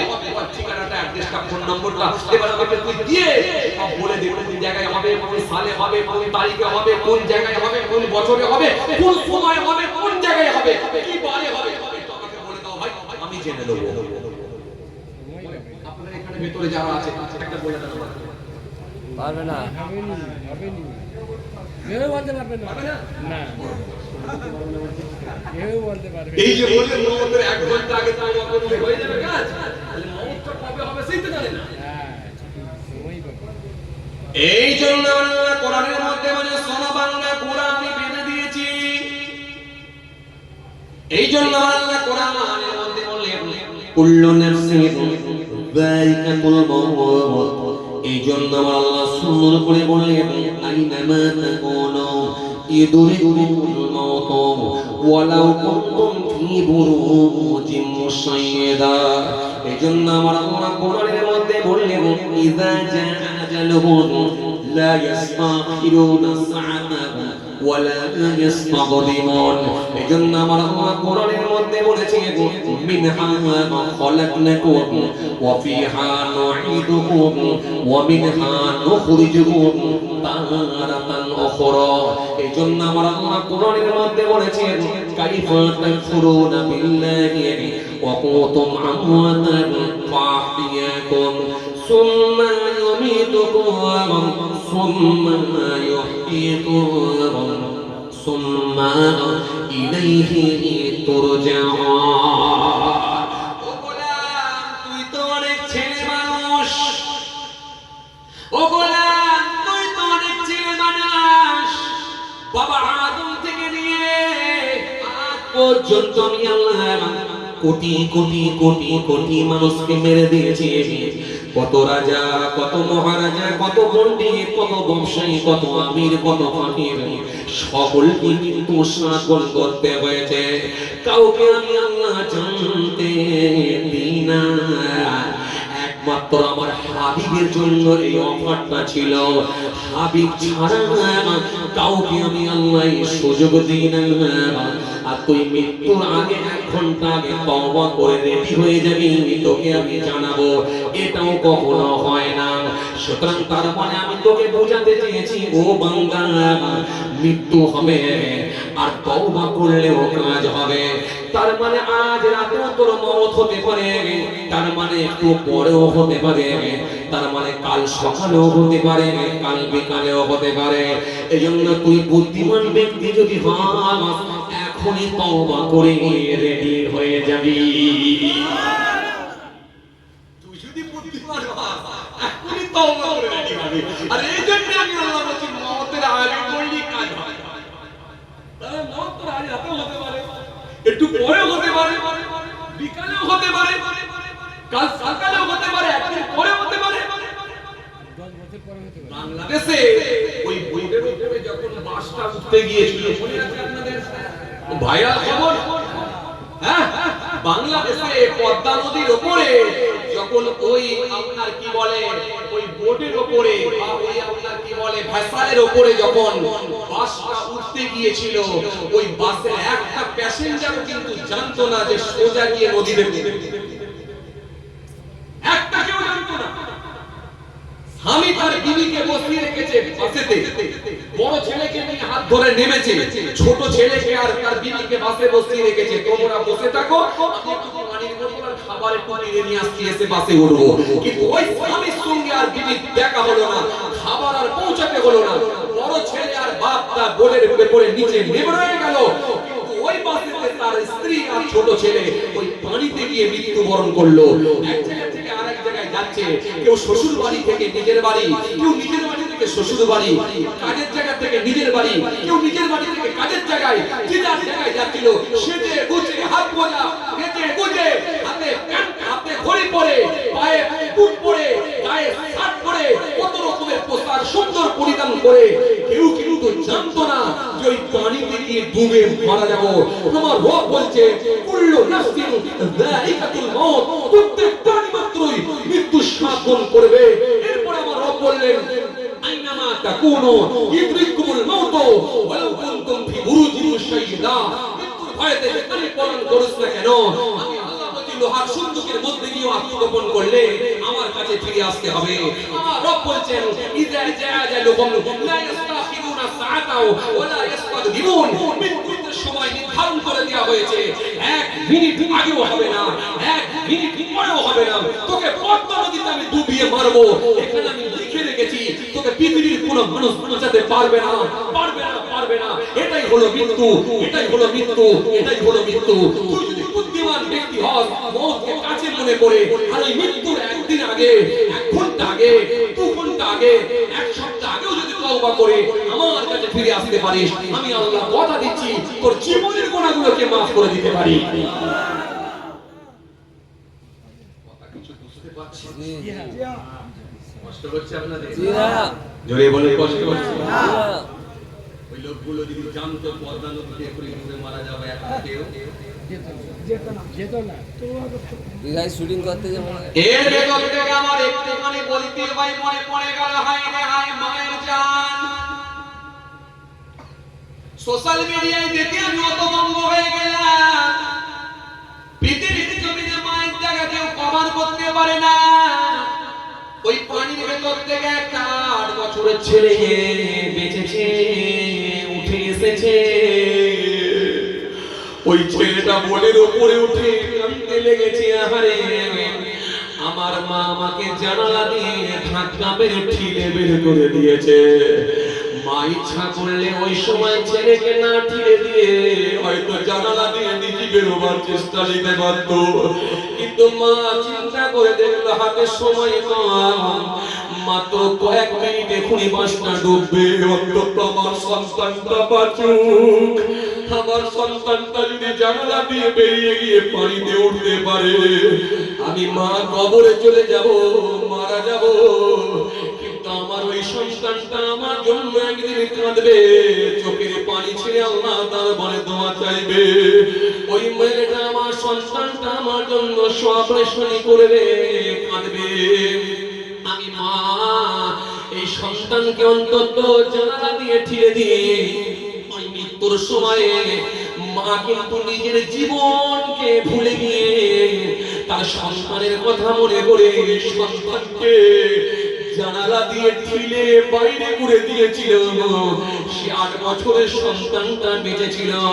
হাও হাও করে কেঁদে কেঁদে বলল, আরে আমার মাকে আর ফিরে পেলাম না, যে মা আমাকে জানালা দিয়ে ঠেলে বের করে দিল, সে মাকে আমি আর ফিরে পেলাম না। 8 বছরের বাচ্চাটা সেই সময় বলে ওঠে হাও হাও করে কাঁদতে কাঁদতে বলেছিল, মা মা মা মা। এটা পৃথিবীর মানুষের জন্য একটা বড় শিক্ষা। মায়ের মতো আর কেউ হবে না, মায়ের জায়গা কেউ কভার করতে পারবে না, মায়ের গ্যাপ কেউ পূরণ করতে পারবে না, মায়ের ভালোবাসার মতো কারোর ভালোবাসা হতে পারে না। এজন্য পৃথিবীর মানুষের কাছে একটা বড় শিক্ষা, একটা মা মৃত্যুর কোলেতে পৌঁছে গিয়ে তার সন্তানকে বাঁচাবার চেষ্টা করে, নিজে না বেঁচে নিজে না বাঁচার চেষ্টা করে তার সন্তানকে কিন্তু মৃত্যুর হাত থেকে আগে বাঁচাবার চেষ্টা করে। এখানে এই জন্য মায়ের সমান আর কাউকে করা যায় না। এজন্য এখান থেকে পরিষ্কার বোঝা যায় মায়ের কদর এত বাড়ানো করা হয়েছে, মায়ের সম্মান এত বাড়িয়ে দেওয়া হয়েছে। এজন্য রাসূলুল্লাহ বললেন, আমার নবীকে জিজ্ঞাসা করা হলো, হুজুর আমি কার সেবা করব? আল্লাহ নবী বললেন, তুমি তোমার মায়ের করো। এবারে কার করব? আল্লাহ নবী বললেন, তুমি তোমার মায়ের করো। এবারে কার করব? আল্লাহ নবী বললেন, তুমি তোমার মায়ের করো। আল্লাহ নবীকে জিজ্ঞাসা করা হলো, হুজুর এবারে কার করব? আল্লাহ নবী বললেন, তুমি তোমার বাপের করো। এজন্য 3 বার মায়ের কথা বলে দেওয়া হয়েছে। এই জন্য কিতাবের মধ্যে পাওয়া যায়, ওমা জান্নাতুন ওয়া নারুকা, তোমাদের পিতামাতা তোমাদের জন্য জান্নাত, তোমাদের পিতামাতা তোমাদের জন্য জাহান্নাম। মান যারা কাবর আবওয়াইহি ওয়া হাদিহিমা ফি কুল্লি জুমআতিন গুফিরা লাহু ওয়া কুতিবা বাররা। আল্লাহ নবী বললেন, নে সন্তানটা জুমা দিবে কবরস্থানে তারে গিয়ে মায়ের কথা মনে করে চোখ দিয়ে পানি ঝরিয়ে দেয়, আর আল্লাহ দরবারে কেঁদে কেঁদে দোয়া চায়, রব্বিরহামহুমা কামা রব্বায়ানি সগীরা। আয় আমার রব, আয় আমার আল্লাহ, আপনি তাদের উপর দয়া করুন, রহম করুন। শিশুকালে তারা যেরকম ঠিক আমাদের উপর দয়া করেছিল, রহম করেছিল, যখন ওই সন্তানটা এরকম ভাবে কেঁদে কেঁদে কেঁদে কেঁদে আল্লাহ দরবারে দোয়া চাইবে, আমার আল্লাহ সহ্য করতে পারেন না, আমার আল্লাহ স্ত্রী থাকতে পারেন না, ওই ছেলেটার চোখের পানিকে কবুল করে নিয়ে তার মা বাপের রূহে সওয়াব আল্লাহ পৌঁছে দিয়ে থাকে।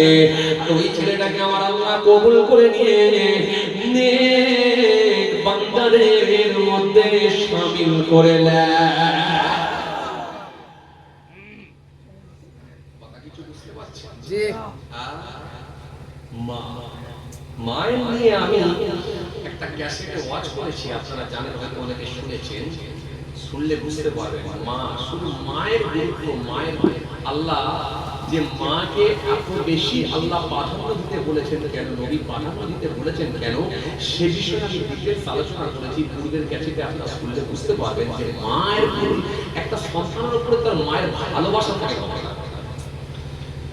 চলে আজকের আলোচনা আমি বিষয়বস্তু যেটা রেখেছিলাম সেটা হচ্ছে আপনি মৃত্যুর 1 ঘন্টা আগে তওবা করলে তওবা কবুল হয়, কিন্তু আপনি কোন সময় মারা যাবেন এক্স্যাক্টলি সেই টাইমটা কিন্তু আপনার জানা। এই টাইমটা কিন্তু আপনি বলতে পারবেন। এ বুদ্ধিমান লোক বলে কি হবে, সময় আছে মানে এখনই রেডি। এটা হলো বুদ্ধিমান লোকের কাজ। কেন কোন সময় আল্লাহ আর তওবাকারীকে আল্লাহ বলে ভালোবাসেন। ইন্নাল্লাহু ইউহিব্বুত তাওয়াবিন ওয়া ইউহিব্বুল মুতাতাহহিরিন। আল্লাহ তওবাকারীদের ভালোবাসেন আর পবিত্রতা অর্জনকারীদেরকে পছন্দ করেন। আলোচনার বিষয়বস্তু আজকে কি ছিল যে আল্লাহ যদি কাউকে জিজ্ঞাসা করে প্রশ্ন করে সে ব্যক্তিকে 100% ধ্বংস, আর যদি আমার আল্লাহ কাউকে ভালোবেসে মাফ করে দেয়, ক্ষমা করে দেয়, সহজে সেই লোকটা জান্নাতে যাবে। এই কথা বলতে গিয়ে আমি তওবা করার কথা বলছি না। আসেন খুব খেয়াল করেন। হে করণীয় নওজওয়ান ওয়াকিনা ইয়া মাইমুনা বাবা শুনে কিতাবের মধ্যে পড়া যদি কোন ব্যক্তি আল্লাহ দরবারে ফিরে আসে, যখনই সে তওবা করে দেবে আমার আল্লাহ দয়াময় দয়ার সাগর তার তওবাটা কবুল করবেন বলে ওয়াদা দিয়েছি। بلى من أوفى بعهده واتقى فإن الله يحب المتقين। এই জন্য তওবা আল্লাহ করতে ভালোবাসেন, তওবাকারীকে maaf করতে ভালোবাসেন। যে ব্যক্তিরা তওবা করে আল্লাহর কাছে ফিরে আসে ওই ব্যক্তিকে আল্লাহ বড় পছন্দ করেন। চোখের পানি ছেড়ে আল্লাহ দরবারে যখন কাঁদবে নিজের গুনাহের কথা মনে করে, ওই চোখের পানিটা আল্লাহর কাছে এত মূল্যবান হয়ে যায়, জাহান্নামীরা এত কাঁদবে কেঁদেও কোনো লাভ হবে না, চোখে আর পানি থাকবে না, চোখ দিয়ে খুন বার হবে, চোখ দিয়ে রক্ত বার হবে, কিন্তু ওই রক্ততেও কোনো উপকারে আসবে না, খুনে কাজে হবে না। কিন্তু পৃথিবীর জমিনে বান্দা যখন আল্লাহর দরবারে তওবা করবে, একটা চোখ দিয়ে পানি ঝরাবে, আমার আল্লাহ ইচ্ছা করলে ওই চোখের পানি যদি মাছের মাথার মতো বার হয়ে যায়, আমার আল্লাহ ওই পানিটাকে যদি পছন্দ করে নেয়, ওই এক ফোঁটা মাছের মাথার মতো পানি ওটাই তার জাহান্নামের আগুন ঠান্ডা করে দেওয়ার জন্য যথেষ্ট হয়ে যাবে। আরো জোরে বলেন। এই জন্য দুটো ফোঁটাকে আমার আল্লাহ বড় ভালোবাসেন।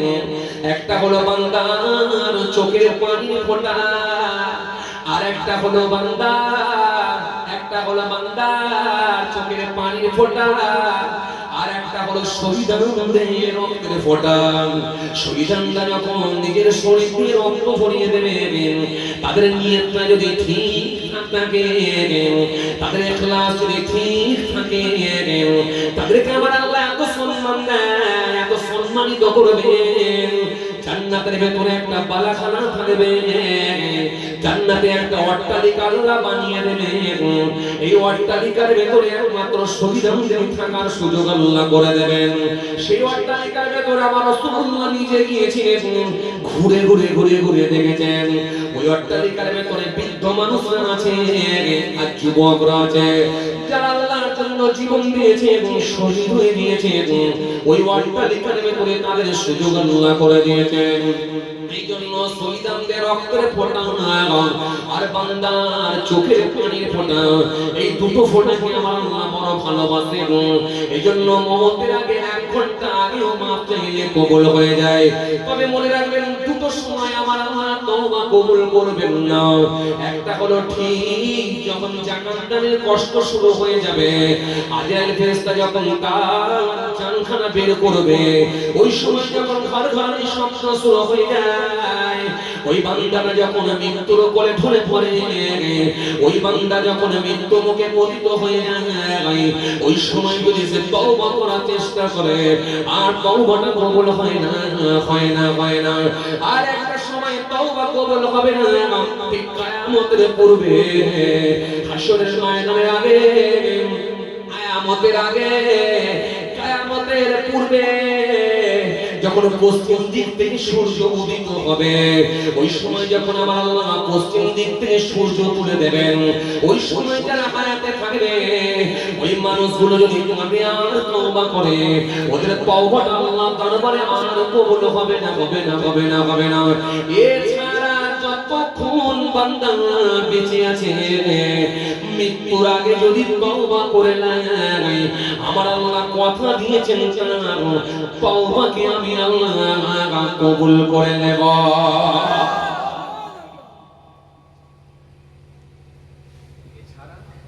বান্দা মৃত্যুর পূর্বে যদি তওবা করে নেয়, তার তওবাকে আল্লাহ কবুল করে নেব। এই জন্য 117 জায়গায় শাস্তির কথা, 234 জায়গায় ক্ষমার কথা কোরআন শরীফে 117 কিন্তু 230 শাস্তি আল্লাহ যা রেখেছেন, ক্ষমা কিন্তু তার বান্দা বান্দীদের জন্য আল্লাহ ডবল করে দিয়েছেন। কথা বুঝে আসছে? শীতকালের কথা 5 জায়গায় বলেছেন, গ্রীষ্মকালের কথা 5 জায়গায় বলেছেন, 115 জায়গায় পৃথিবী নিয়ে বর্ণনা করেছেন, 115 জায়গায় আখিরাত নিয়ে বর্ণনা করেছেন। আমার আল্লাহ কোরআন শরীফের ভিতরে 13 জায়গায় দরিদ্রতা নিয়ে আলোচনা করেছেন, স্বচ্ছলতা নিয়ে 26 জায়গায় আলোচনা করেছেন, 88 জায়গায় আমার আল্লাহ ফারেস্তার কথা বলেছেন, 88 জায়গায় আমার আল্লাহ ইবলিস শয়তানের কথা বলেছেন, 77 জায়গায় আমার আল্লাহ জান্নাত নিয়ে আলোচনা করেছেন, 77 জায়গায় আমার আল্লাহ জাহান্নাম নিয়ে আলোচনা করেছেন। একটা সঙ্গে যে একটা সামঞ্জস্যতা, একটা সঙ্গে যে একটা মিল, গোটা পৃথিবীর মানুষকে আমার আল্লাহ অবাক করে দিয়েছেন, হতভম্ব করে দিয়েছেন। কথা কি বুঝতে পারছেন? ভাইরা ভাইরা বলছেন আমার সাথী মোহাম্মদ আসে কি বুঝাতে চাইছিলাম আপনাকে, খুব ঠান্ডা বেলা বলে। তাহলে আল্লাহ যদি মনে করে কাউকে আটকানো, সহজেই আটকাতে পারে, আর আল্লাহ যদি দয়া করে বলে কাউকে ক্ষমা করব, সহজেই ক্ষমা করে দিতে পারে। এই জন্য কারোর আমলনামা যদি ডান হাতে দেয়, সহজে জান্নাতে যাবে, আর আমলনামা ডান হাতে না দিয়ে যদি প্রশ্নের সম্মুখীন কেউ হয়, তাহলে সেই মানুষটা 100% ধ্বংস। কথা বুঝে আসছে? আর যদি আমার আল্লাহ কাউকে মাফ করব বলে, খুব সহজেই হে তরুণিয়া নওজোয়ান নওয়াগিরা, হে আমার মুরব্বিরা, বাবা শুনে কিতাবের মধ্যে পাওয়া যায়, আমার রাসূলুল্লাহ সুন্দর করে জানিয়ে দিয়েছেন, কিতাবের মধ্যে পাওয়া যায় এক ব্যক্তি রাস্তা দিয়ে হেঁটে হেঁটে হেঁটে হেঁটে যাচ্ছেন, লোকটি অত্যন্ত পিপাসা লেগেছে, পিপাসায় লোকটা কাতর হয়ে পড়েছে। আজকের দিনে এখন আপনি চৌরাঙ্গি মোড়ে গেলে দেখতে পাবেন মিষ্টির দোকান, আজকের দিনে আপনি যে কোনো চৌরাঙ্গি মোড়ে বাস স্ট্যান্ডে গেলে দেখতে পাবেন চায়ের দোকান। এই চায়ের দোকানে গিয়ে আপনি সহজেই পানি পান করতে পারবেন, মিষ্টির দোকানে গিয়ে সহজেই আপনি পানি পান করতে পারবেন, তেষ্টা নিবারণ করতে পারবেন। কিন্তু আজ থেকে 1000 বছর আগে, আজ থেকে 2000 বছর আগে এরকম রাস্তার ধারে অ্যাভেলেবল দোকান ছিল না, রাস্তাঘাট এত উন্নত মানের ছিল না, মরুভূমির পাড়ের উপর দিয়ে এক জায়গা থেকে আরেক জায়গায় যেতে হতো। সেদিনে কিন্তু ঘন জঙ্গলের ভেতর দিয়ে ভেদ করে তাকে যেতে হতো। সেদিনে বাঘে খাবে, সিংহই খাবে, হিংস্র পশুতে খেয়ে ফেলবে, মানুষের জীবন যে পুরো মহজের করতে চলে যাবার আশঙ্কা ছিল। দস্যুই মারবে, দস্যুই মেরে ফেলবে, দুশ্মনে মেরে ফেলবে, এরকম প্রাণহানি হওয়ার আশঙ্কা অনেক বেশি ছিল। এই জন্য মানুষ তৎকালীন সময় এক জায়গা থেকে আরেক জায়গায় যাতায়াত করাটা বড় কষ্টকর ছিল। কিন্তু কিতাবের মধ্যে পাওয়া যায়, নবী আমার সুন্দর করে বলেন, ওই মানুষটাকে খুব জোর পিপাসা লেগেছে, অত্যন্ত পিপাসা লেগেছে, লোকটি পিপাসায় কাতর হয়ে যায়। কাতর হয়ে যাওয়ার পরে পানি পানি পানি পানি, কোথায় পানি পাবো, পানির জন্য অন্বেষণ করতে লেগেছেন, পানির জন্য লোককে খুঁজতে লেগেছেন, খুঁজতে খুঁজতে হঠাৎ করে মানুষটি কিছুটা যাওয়ার পরে দেখতে পেলেন একটা কূপ, মানুষটি কিছুটা যাওয়ার পরে দেখতে পেলেন একটা কুয়া।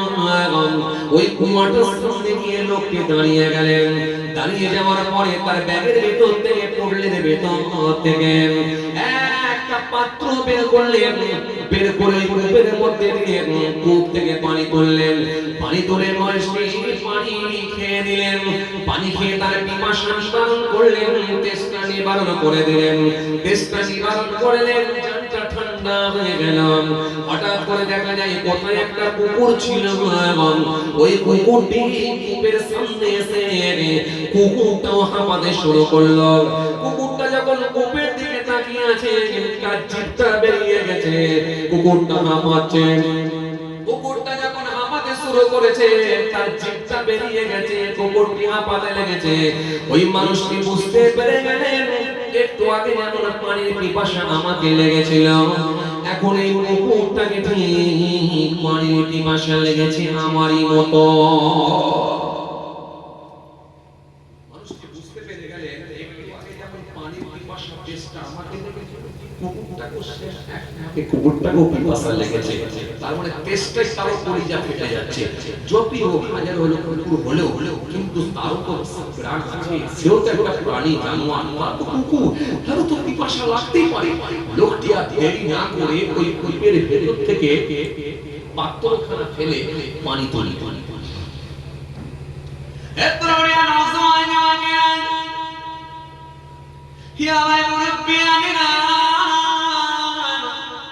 বাবা রাসূলকে দিয়ে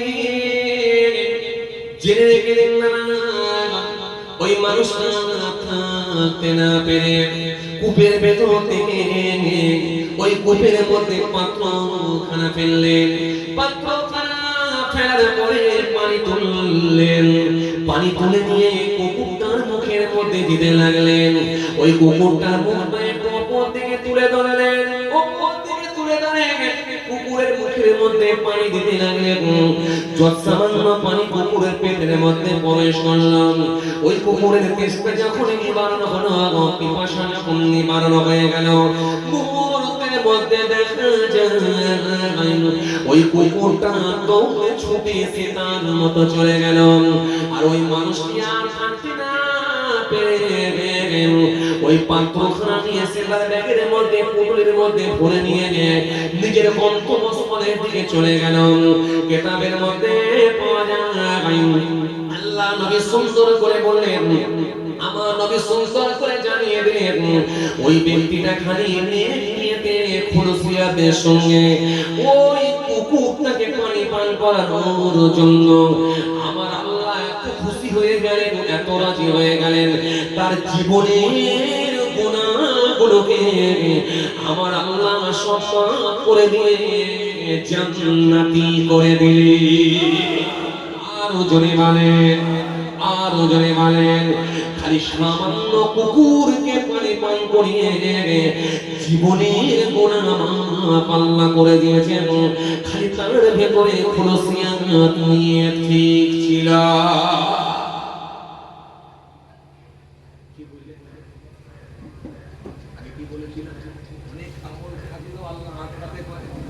আবার ছোট ভালো কাজ ঠিক থাকার জন্য, আল্লাহ সন্তুষ্টির জন্য হওয়ার কারণে আল্লাহ তাকে মাফ করে দিতে পারে। কথা বুঝে আসছে? এই প্রসঙ্গকে সামনে রেখে আমি আপনাকে আরেকটা হাদিস বলতে পারি। তাহলে আজকের আলোচনার বিষয়বস্তু কি ছিল? আল্লাহ যদি মনে করে কাউকে আটকাবো, আটকাতে পারে। আর আল্লাহ যদি মনে করে কাউকে ছেড়ে দেবো, কোন জীবনের ভালো কাজকে আল্লাহ কবুল করে নিয়ে তাকে খুব সহজেই মাফ করতে পারে। আমি আজকের আলোচনার বিষয়বস্তু ঠিক এইটুকুর উপরই রেখেছি। আশেপাশে প্রসঙ্গকে সামনে রেখে আমি আপনাকে আরেকটা হাদিস বলতে পারি। হাদিস পাকের মধ্যে এসেছে, রাসূলুল্লাহ সাল্লাল্লাহু আলাইহি ওয়াসাল্লাম বলেছেন, কিতাবের মধ্যে পাওয়া যায়, আমার নবী সুন্দর করে জানিয়ে দিলেন, হাদিস পাকের মধ্যে পাওয়া যায়। এই হাদিসটা হযরত আবু হুরায়রা রাদিয়াল্লাহু তাআলা আনহু থেকে হাদিস। আল্লাহ রাসূল সাল্লাল্লাহু আলাইহি ওয়াসাল্লাম কি বলেন? আন আবি হুরায়রা রাদিয়াল্লাহু তাআলা قال رسول الله صلى الله عليه وسلم ما قال عبد لا اله الا الله قط مخلصا الا فتحت له ابواب السماء। নবী বলেছেন, টুকু যদি কেউ পড়ে, কি পড়ে? লা ইলাহা ইল্লাল্লাহ। নবী বলেছেন, নবী বলেছেন যদি কেউ পড়ে লা ইলাহা ইল্লাল্লাহ, আমার আল্লাহ ইচ্ছা করলে রাজি হয়ে গিয়ে, খুশি হয়ে গিয়ে আসমানের সমস্ত দরজাগুলো তার জন্য খুলে দিতে পারে। তাহলে নিয়ত থেকে যদি এতটুকু পরে হাদিসে এসেছে, আবু হুরায়রা রাদিয়াল্লাহু তাআলা থেকে বর্ণিত হাদিস, আল্লাহ মুহাম্মদ রাসূলুল্লাহ সাল্লাল্লাহু আলাইহি ওয়াসাল্লাম এই কালেমা শরীফটা পড়ে আসমানের সমস্ত দরজা আল্লাহ খুলে দিতে পারে, কারণ তার ভেতরে নিয়ত ঠিক ছিল, ইখলাস ঠিক ছিল। কথা কি বুঝে আসছে? আপনাকে আমি কি বোঝাতে চাইলাম, আপনার যতটুকু ভালো কাজ হোক ইখলাসের সঙ্গে হোক, নিয়ত ঠিক রেখে হোক। 5 টাকাও যদি দান করেন এটাও আল্লাহ সন্তুষ্টির জন্য মনে করে নিয়ত করে। একটা ফকির সাহেবকে যদি এক বাটি চাল দেন সেটাও আল্লাহ সন্তুষ্টির জন্য নিয়ত ঠিক রেখে আল্লাহকে খুশি করার জন্য। জীবনের কোনো ভালো কাজকে যদি আল্লাহ পছন্দ করে দেয় হতে পারে এটাই আপনার একটা নাজাতের ওসিলা হয়ে যেতে পারে। আর আল্লাহ যদি কাউকে মনে করে ধরবো তাহলে তার কোনো রাস্তা না। আর আল্লাহ যদি মনে করে আমি সহজেই কাউকে ছেড়ে দেবো তাহলে তার জন্য খুব সহজ। তাহলে জান্নাতে যেতে হলে আল্লাহর দয়া আর তার হাবিবুল্লাহ সুপারিশ সাফাত। জান্নাতে কেউ আমল নিয়ে চলে যাবে এই বড়াই এই রিয়া কারোর মধ্যে কেউ দেখিয়ে যেতে পারবে না। আমি যা নামাজ পড়ছি, আমি যা রোজা রাখছি, আমি যা দিন মানি, আমি যা দান করি জান্নাতে যাব, এই বলার কারণ নাই নাই নাই। জান্নাতে যেতে গেলে একমাত্র আল্লাহর দয়া হাবিবুল্লাহ সুপারিশ। যাক যাক আলহামদুলিল্লাহ অসংখ্য বক্তব্যের সমাপ্তির দিকে আগিয়ে দিলাম। আল্লাহ যদি ফের কোনো সুযোগ দেয় ইনশাআল্লাহ আলোচনা হবে। সবাই আমার জন্য দোয়া করবেন, আমি আপনাদের জন্য দোয়া রাখি। আমার কথাবার্তায় কেউ রাগ করলেন নাকি? যাক আলহামদুলিল্লাহ সকলে আমার জন্য দোয়া রাখবেন। বিদায় দিচ্ছি। মাশাআল্লাহ পীরের আওলাদ হিসেবে কিছু সময় আলোচনা করলাম। ফুরফুরা শরীফ ছোট হুজুর কেবলার নাতি, পিন্নগরী হুজুর কেবলা পৌত্র, কিছু সময় আলোচনা করেছি। কথাবার্তা যদি কারোর মনে দুঃখ ব্যথা কষ্ট হয় আল্লাহ তাআলা মাফ করবেন। বিদায় নিচ্ছি। পীরের আওলাদ হিসেবে কিছু সময় আলোচনা করলাম। এখন আপনাদের সামনে আলোচনা করবেন আমাদের সকলের পরিচিত আমার অত্যন্ত প্রিয় ভাইজান জনাব হযরত আল-হাস মাওলানা শামসুর রহমান সাহেব। সকলেই আপনারা চেনেন, ভালো আলোচনা করেন আলহামদুলিল্লাহ, কণ্ঠ খুব সুন্দর আলহামদুলিল্লাহ।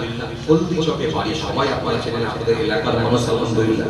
এখানে বহুবার এসেছেন আল্লাহর শুকর, সবাই আপনারা চেনেন, আপনাদের পরিচিত মানুষ আল্লাহর শুকর। আমাদের সকলের কাছে অত্যন্ত প্রিয় মানুষ।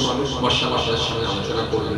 সকলে একবার উচ্চ আওয়াজে তাকবীর দেন, নারায়ে তাকবীর, আরো জোরে দেন নারায়ে তাকবীর।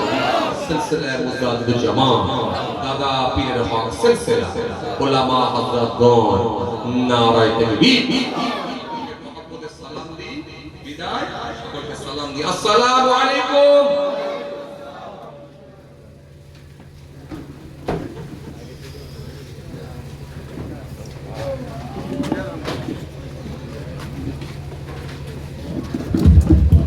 মাশাআল্লাহ সকলে তাকবীর দেন, নারে তাকবীর।